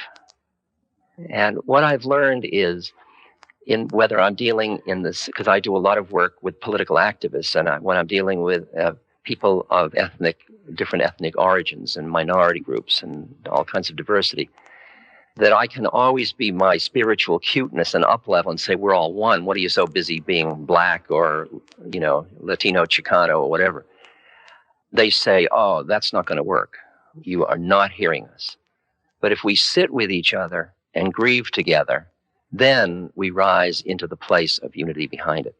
So when I sit with somebody, the first thing I have to do is open my heart as a separate entity to this other separate entity and go through the process of empathy. That's not compassion yet, that's empathy. Of as a separate entity feeling what they're feeling. To be able to do that is interesting. To be able to keep your heart open in hell, really. To keep your heart open when it's breaking in a situation. To do that requires that you have cultivated the spiritual perspective behind it that allows for the wisdom of the universe, that allows for this is a little much to say, but it's true, that allows for the perfection that exists even within the imperfection. And once you are rooted in that understanding, if you have stood back, if you've been able to stand back enough to see the beauties of the laws of the universe, to see the exquisite intricacy of the unfolding of the spark of God manifesting into form, Shekhinah. If you see that, just the brilliance of it, you are in awe. And at that point, the little mind that you have, which is just part of the manifestation, suddenly gets humble before that.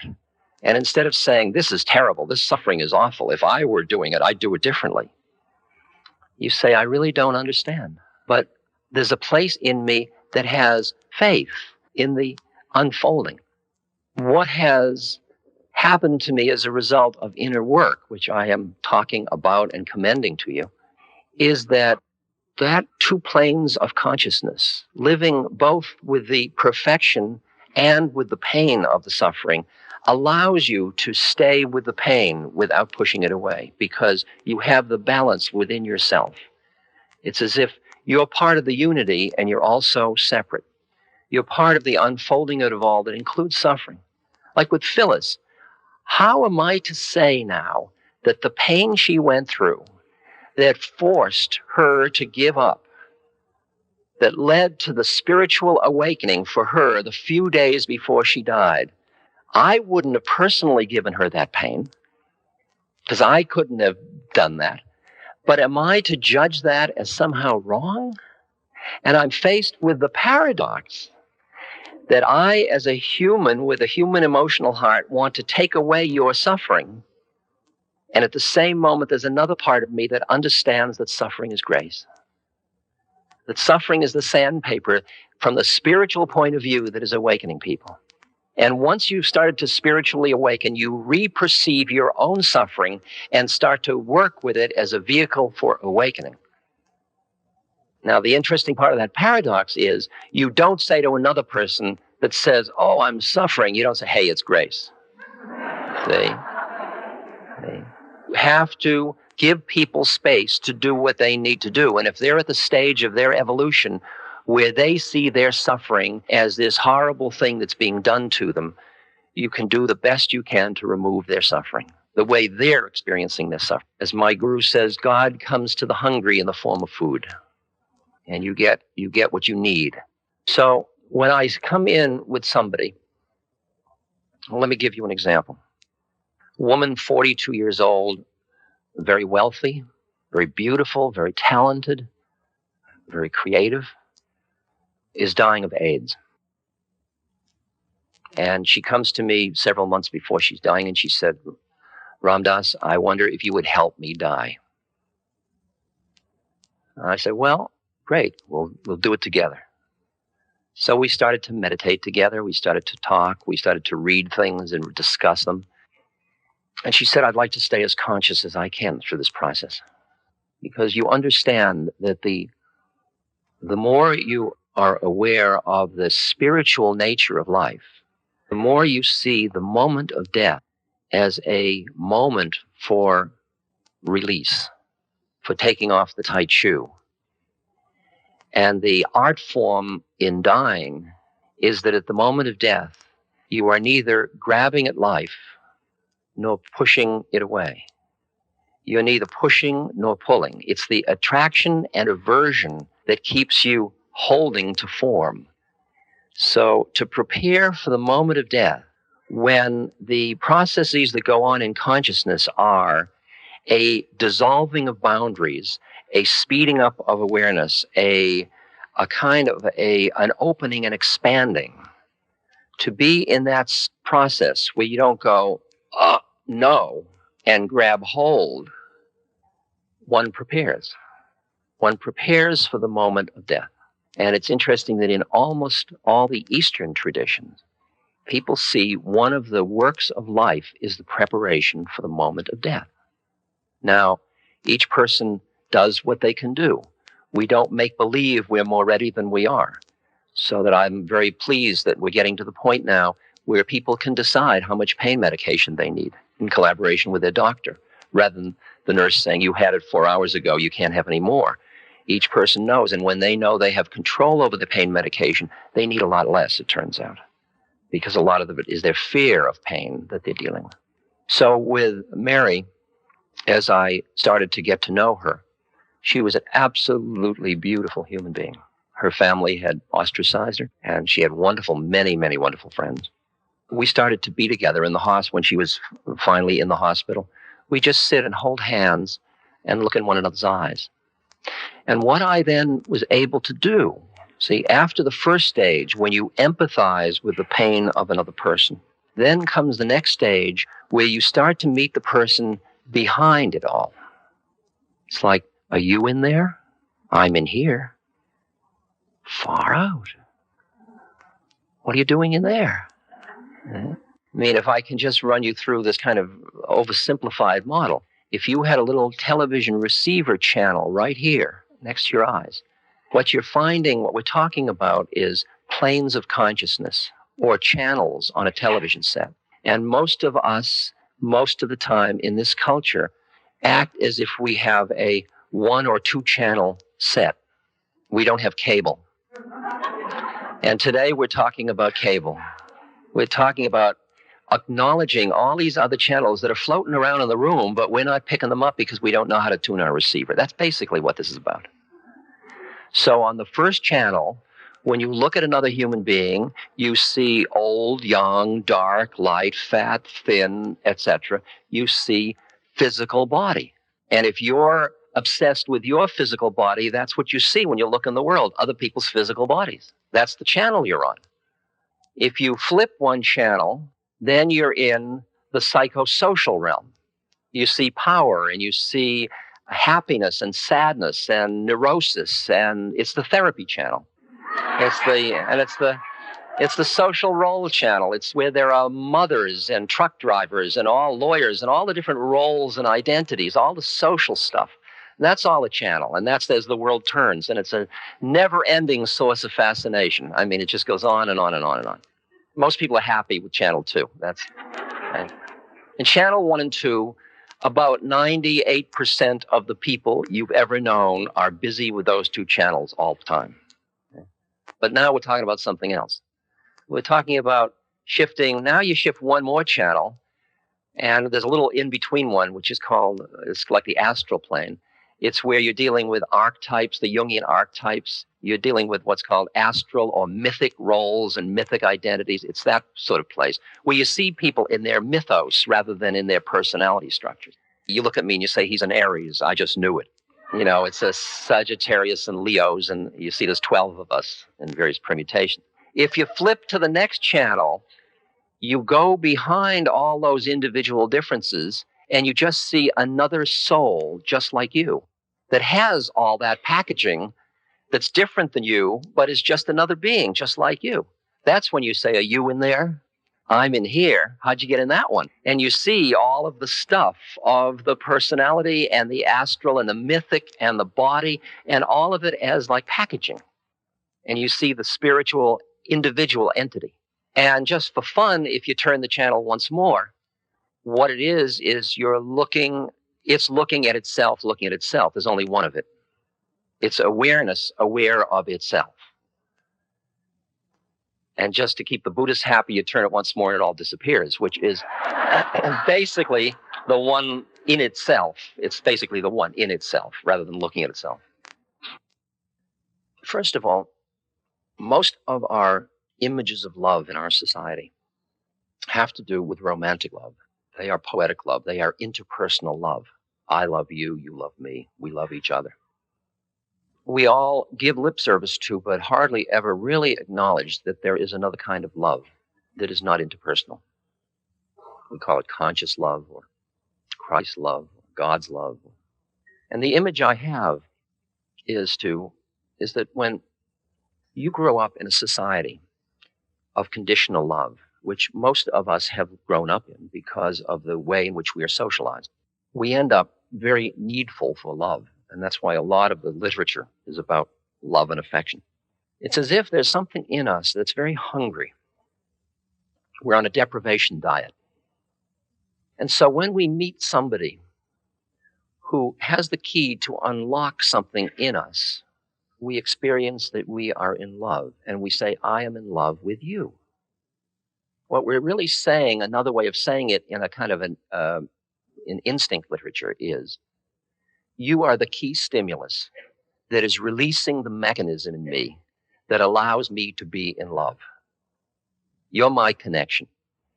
And as my connection, I want to possess you because I'm hungry to be in this state in my being. I have come into the place of love in my being. And everything is beautiful suddenly. But it only happens when you're around. So where will you be Thursday? And where will you be Friday? And where will you be for the rest of my life? See? And the tendency is to want to possess the beloved, which, as you and I both know, is one of the quickest ways to destroy the experience. And that love has in it fear because somebody's going to die or go away or find another lover or something. That's interpersonal romantic love. And that's why there's so much poetry about it, because it has the fear and the joy and all of the stuff in it. But now take that image. That the key stimulus is something that opens you to the place in yourself where you are love. And through the spiritual practices and through understanding the metaphysics and through opening yourself, you find yourself starting, whether you call it awareness, where you draw your awareness back from thought, or however you get in there through meditation, through devotion, through study, whatever your practices are, you find yourself starting to rest in the place of presence in your being, which has the quality of that openness, that boundarylessness, that intuitive heart space where you experience that you are in love. But now you are no longer dependent on an external thing to awaken you to it. You're beginning to rest in it. You are beginning to be love. Now, the social problems that raises are very interesting because what happens is now everyone you look at, you are in love with. And you don't quite know what to do because if you've been working on an old deprivation model, you want to collect them all. So you get one and you say, let's nest. And you go back and you get twigs and drapes and, make a nest. And then after some time, you say, I'm going to the supermarket to get some tofu and beer. And at the checkout counter, you look at the person at the checkout counter and it happens again.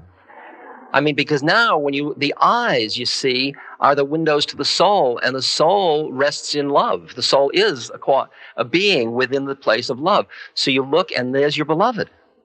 Now what are you going to do? You got one at home. So you say, have you considered a ménage à trois?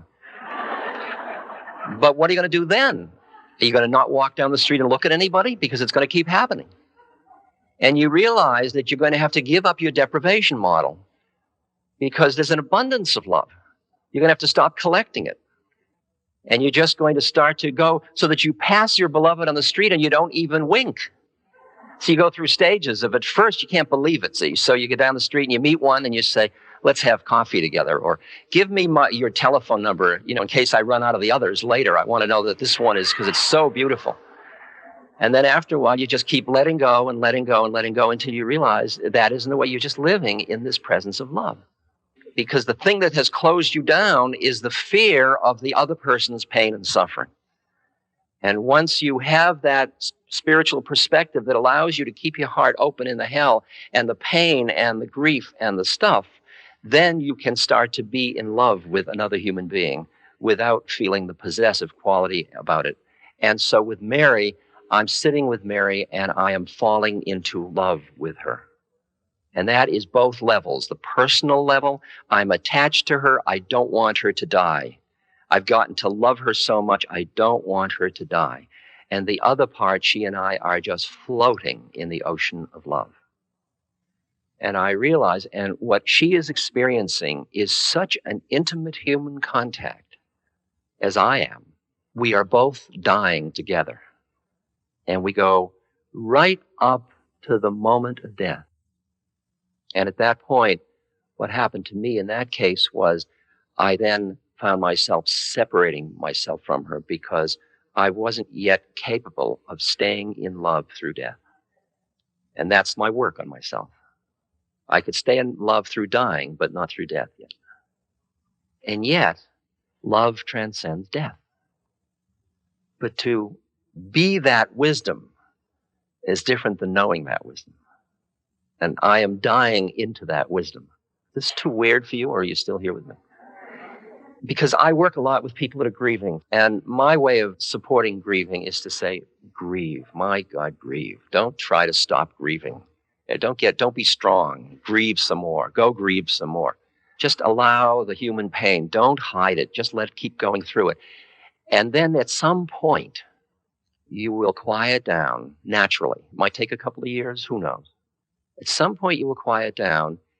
You will be quiet enough to realize that the love, when you and another person enter into the space of love together for even a moment, that relationship has transcended relationship. You have entered into a unitive moment together, and that transcends death.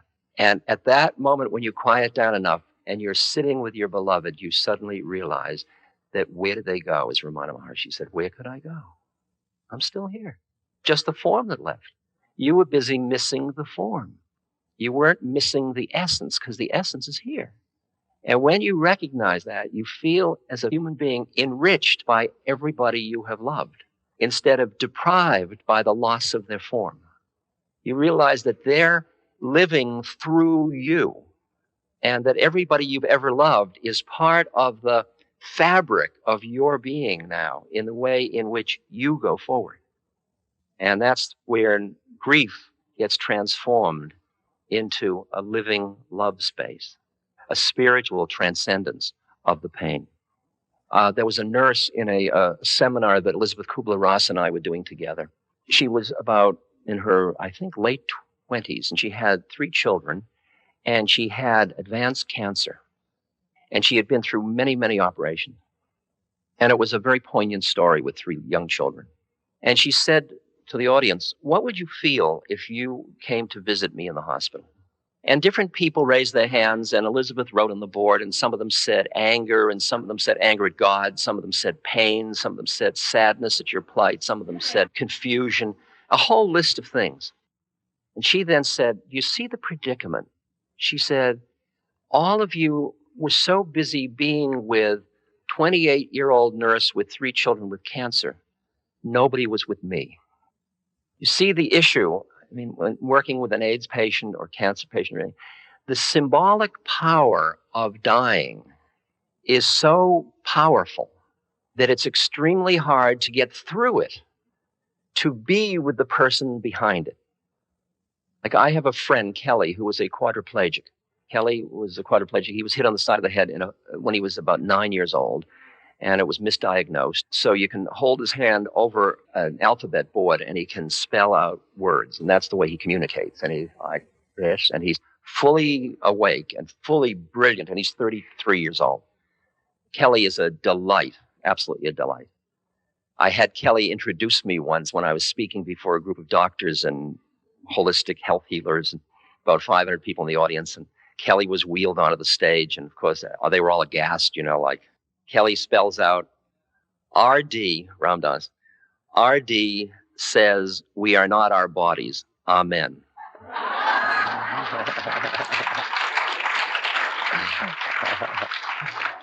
But when I met Kelly, the immensity of his predicament so caught my consciousness that it took me almost 6 months of visiting with him before I could get behind the symbolic power of his identity, his social identity, and the physical identity, to meet him, to say, are you in there? And now Kelly and I have been together for 8 years, and he's just another being, just like me. He's just got his karmic trip, and I got mine. I've just been through a very profound experience with Kelly. About 2 months ago, Kelly said to me, I've decided I've had enough, and I'd like to commit suicide. I said, well, you have every right to do that. He said, what do you think about it? I said, well, a human birth is an opportunity to do incredible spiritual work. And you've been doing incredible work, and there's a lot more you could do because you're still a hung-up, greedy little bastard. But you could do some great work. Kelly and I have a good relationship, as you can see. I said, but I don't know how much, the game is you take what you can take. And when you have had enough taking, you stop. There's no blame. Nobody's going to come and say, you committed suicide, your term. Not from where I'm sitting. I said, and I'll miss you terribly. I wish you wouldn't because I really love having you around. But you have a right to do it. The problem is how you're going to do it. So he can't take anything. He can't move his hand. He can't take pills. He can't cut his throat. What's he going to do? So we talked about it, and I said, well, I think the only way you can do it is not eat. Because he can just, most of the stuff goes in, he chokes as he's being fed, but he can swallow. So that day, he decided to stop eating. And he called his mother and his father and his step-parents and all gathered, and the doctor and everybody. And I had gone and left for somewhere else. And he kept saying, Ramdas has given me the courage. I thought, oh, God. And I've decided to stop living. And so he fasted for 49 days. And I spoke to the doctor, and the doctor said, well, now this young man could do a great deal with his life. And, he was being doctoring because he had to protect his his insurance. And I said, well, doctor, tell me, if you were in Kelly's predicament for 20 years, he said, I don't know. I said, well, that's the predicament. I don't either. And when we don't know, we've got to give Kelly the support to do what he wants to do, because how are we to tell him what to do? So then around the 48th day, I came to see Kelly. He had lost 30 pounds. He was too weak almost to push the button. I mean, it took a long time to get the thing out. And he said, what do you think happens at the moment of death? So I told him what I thought would happen. He said, it's still all right with you if I die? I said, it's up to you. I miss you, and I think you could do more work, but it's okay with me. And that evening he ate. But in those 48 days, he took me through so much. He took his parents through so much. He took everybody. Now, most of the people around him are really pissed off at him. They're really angry at him. How could you do this to us? And he said to me, are you angry with me? I said, angry? What a gift you gave me. You took me so close to the issue. You kept me awake with it all the way through. When you get to the place where your awareness is really clear, let me just tell you a story. Just give you a couple of stories to give you feelings. In an olden time, an army is going through villages and it's killing many people, and it's a Buddhist country, and it's disemboweling the monks, and it's getting rid of Buddhism, which happened a lot in times of Genghis Khan and stuff like that. And there was one particularly harsh captain, and he had a bad reputation of being very cruel. And he came into this town and he said to his adjutant, what's happening in the town? And the adjutant said, all the people are bowing down to you. They're all afraid of you. And in the monastery, all the monks have fled to the mountains, except for one monk. And the captain was furious that there was a monk who was still there. And he got up and he walked to the monastery and he pushed open the gates. And there in the middle of the courtyard was the monk, just standing there. And the captain walked up to him and he said, don't you know who I am? I could take my sword and run it through your belly without blinking an eye. And don't you know who I am? Said the monk. I could have your sword run through my belly without blinking an eye. Apocryphally, the captain bowed and left. And when you start to get into the spiritual literature, you start to see a lightness about death. A Zen monk is dying, and Zen monk's masters are supposed to leave a verse. And he hadn't written his verse, and his students were very concerned he died before he wrote his verse. So they kept saying, what about your verse? What about your verse? So he picked up his brush and he calligraphied, birth is thus, death is thus, verse or no verse, what's the fuss? And he died.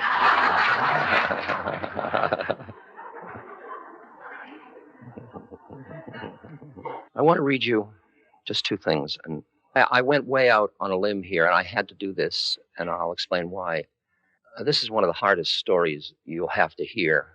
An 11-year-old girl and her girlfriend went to the Jewish Community Center in the Northwest to play tennis, and they were both raped and murdered.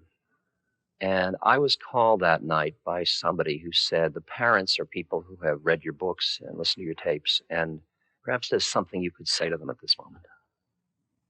And I realized I couldn't do it tomorrow. It had to be done right now. And so I sat down, and the enormity of that pain was so great.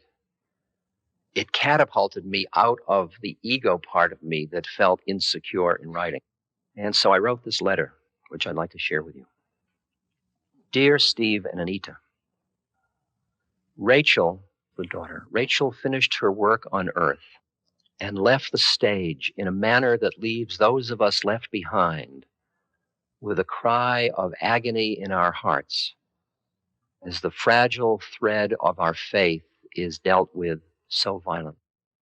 Is anyone strong enough to stay conscious through such teachings as you are receiving? Very few. And even they would have only the briefest whisper of equanimity and peace amidst the screaming trumpets of their rage, grief, horror, and desolation.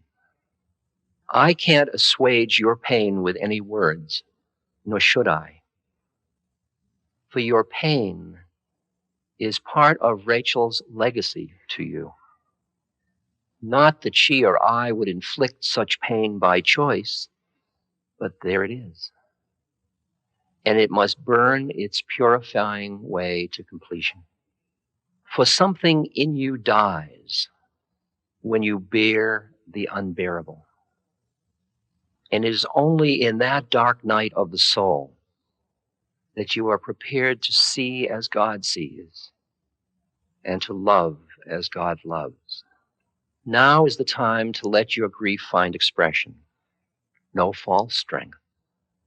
Now is the time to sit quietly and speak to Rachel and thank her for being with you these few years and encourage her to go on with her work, knowing that you will grow in compassion and wisdom from this experience. In my heart, I know that you and she will meet again and again and recognize the many ways in which you have known each other. And when you meet, you will, in a flash, know what now it is not given to you to know, why this had to be the way it was. Our rational minds can never understand what has happened. But our hearts, if we can keep them open to God, will find their own intuitive way. Rachel came through you to do her work on earth, which included her manner of death. Now her soul is free, and the love that you can share with her is invulnerable to the winds of changing time. In love, Ramdas.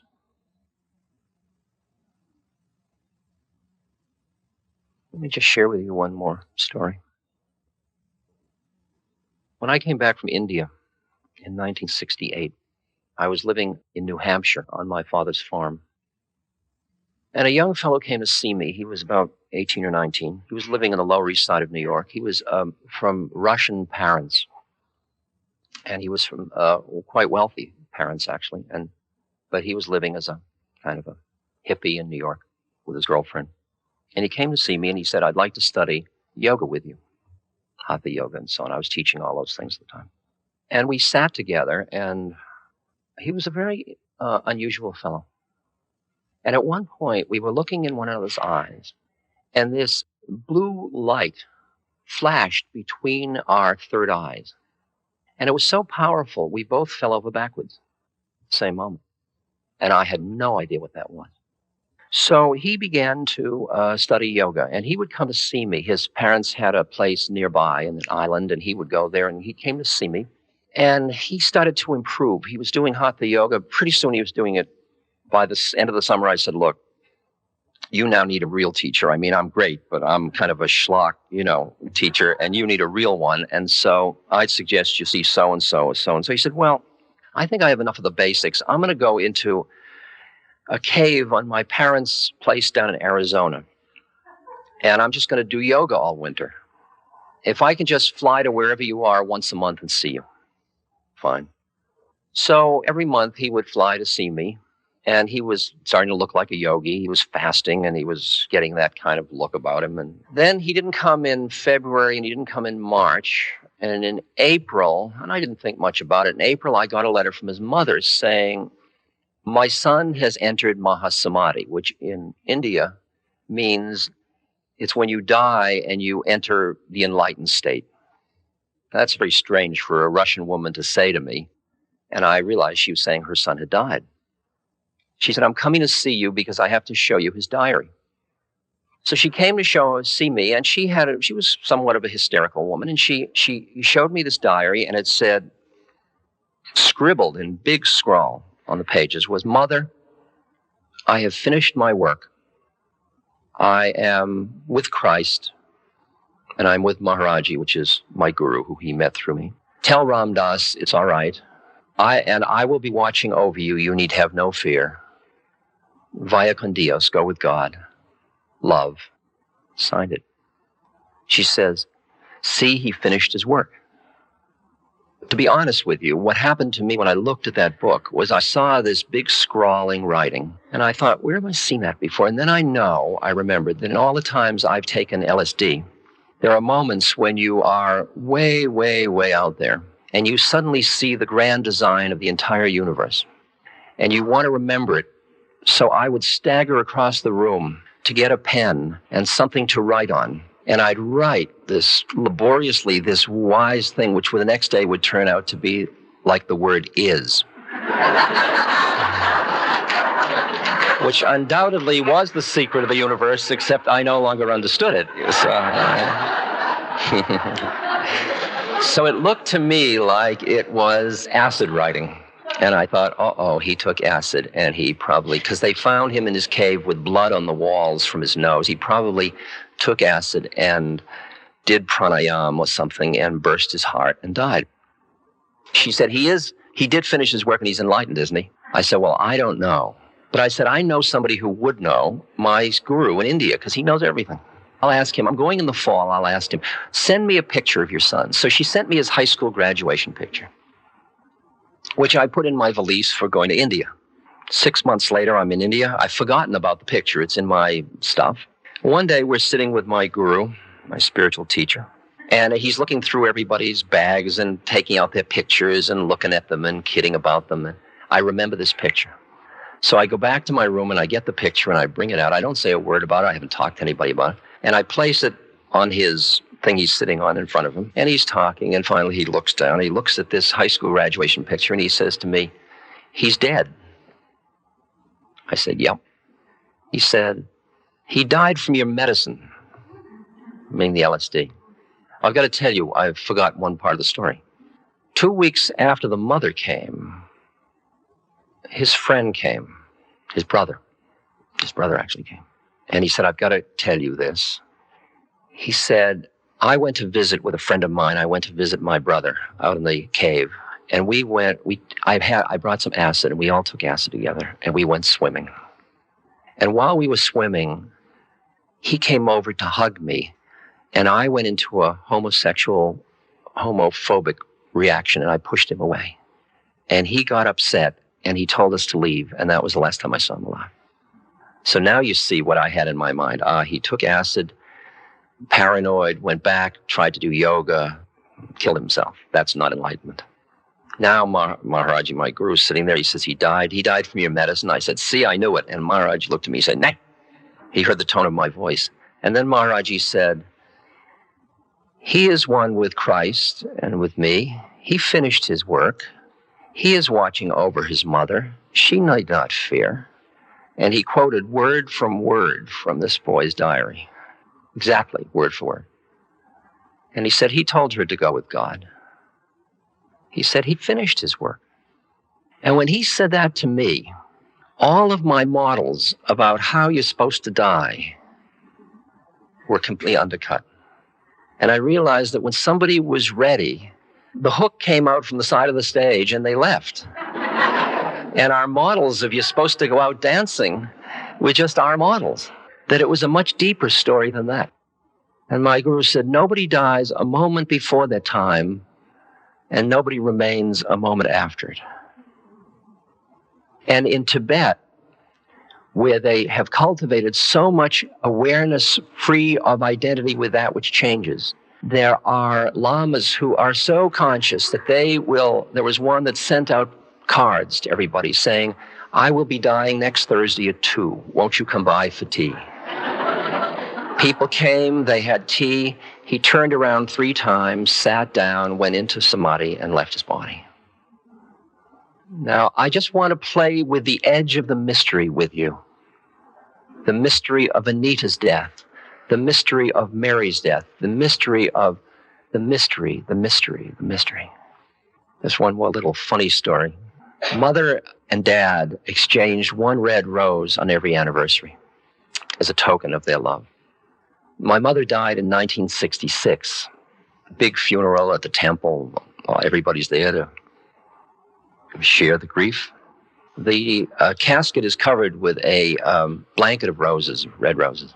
As the casket is wheeled down the aisle and goes by the first pew in which my father, who's a very practical lawyer, my brother, who's a very practical lawyer, his wife, who's a very practical wife. I have another brother who's crazy and thinks he's the Messiah, and his wife, who's a very practical person, and me, who's completely Meshuggah.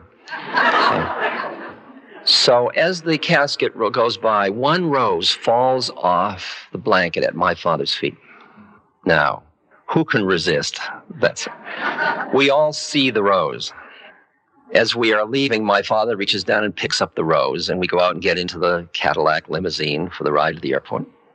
My brother, the Messiah, says, "I guess Mother sent you a message." Because nobody else could say that. They were all too practical.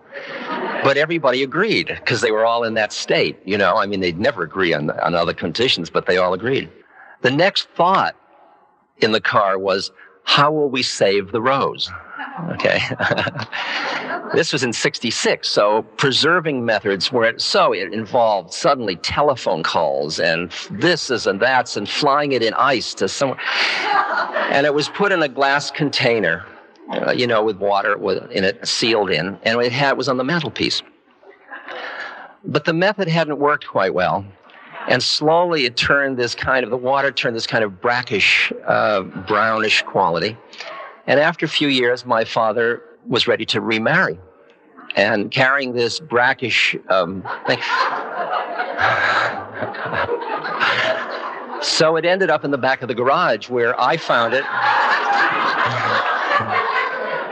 and put it on my holy table as a reminder of the transitory nature of phenomena.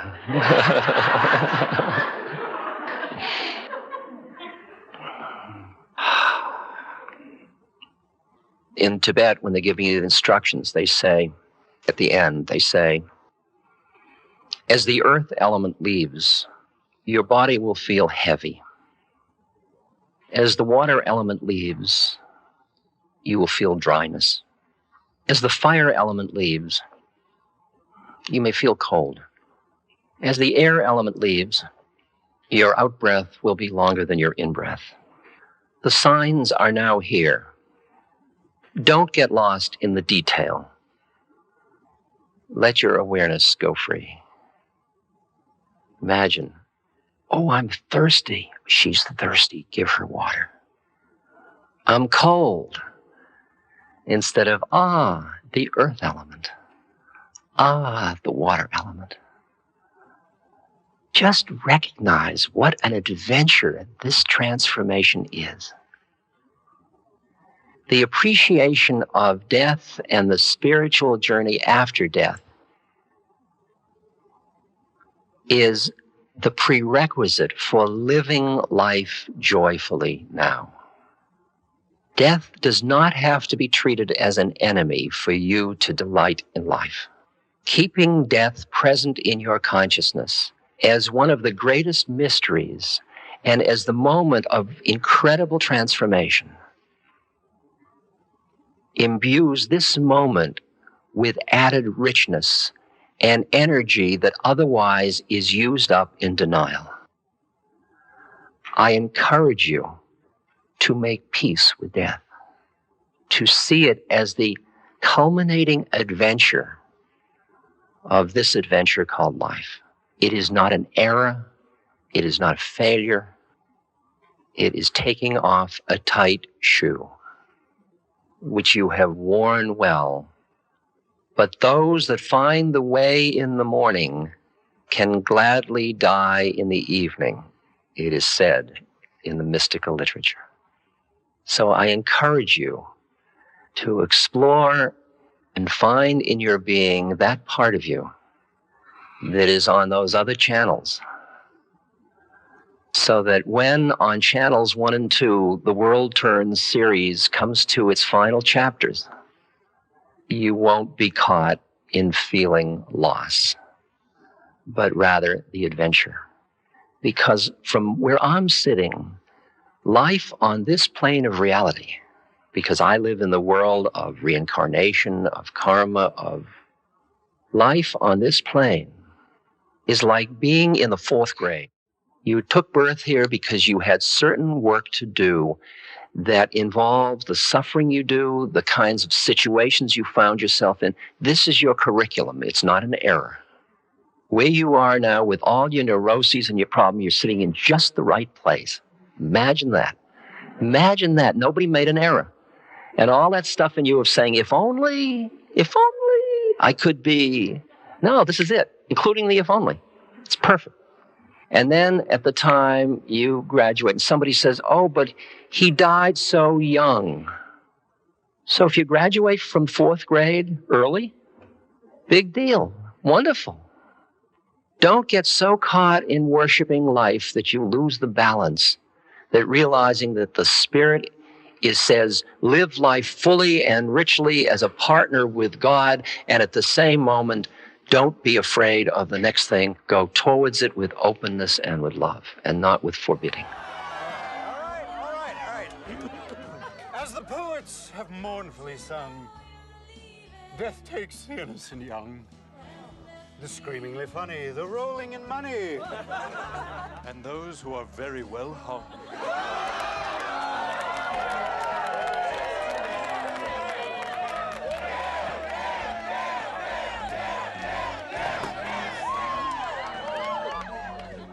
There once was a lesbian from Cancun who took a young man up to her room where they argued all night as to who had the right to do what and how much and to whom. Enough!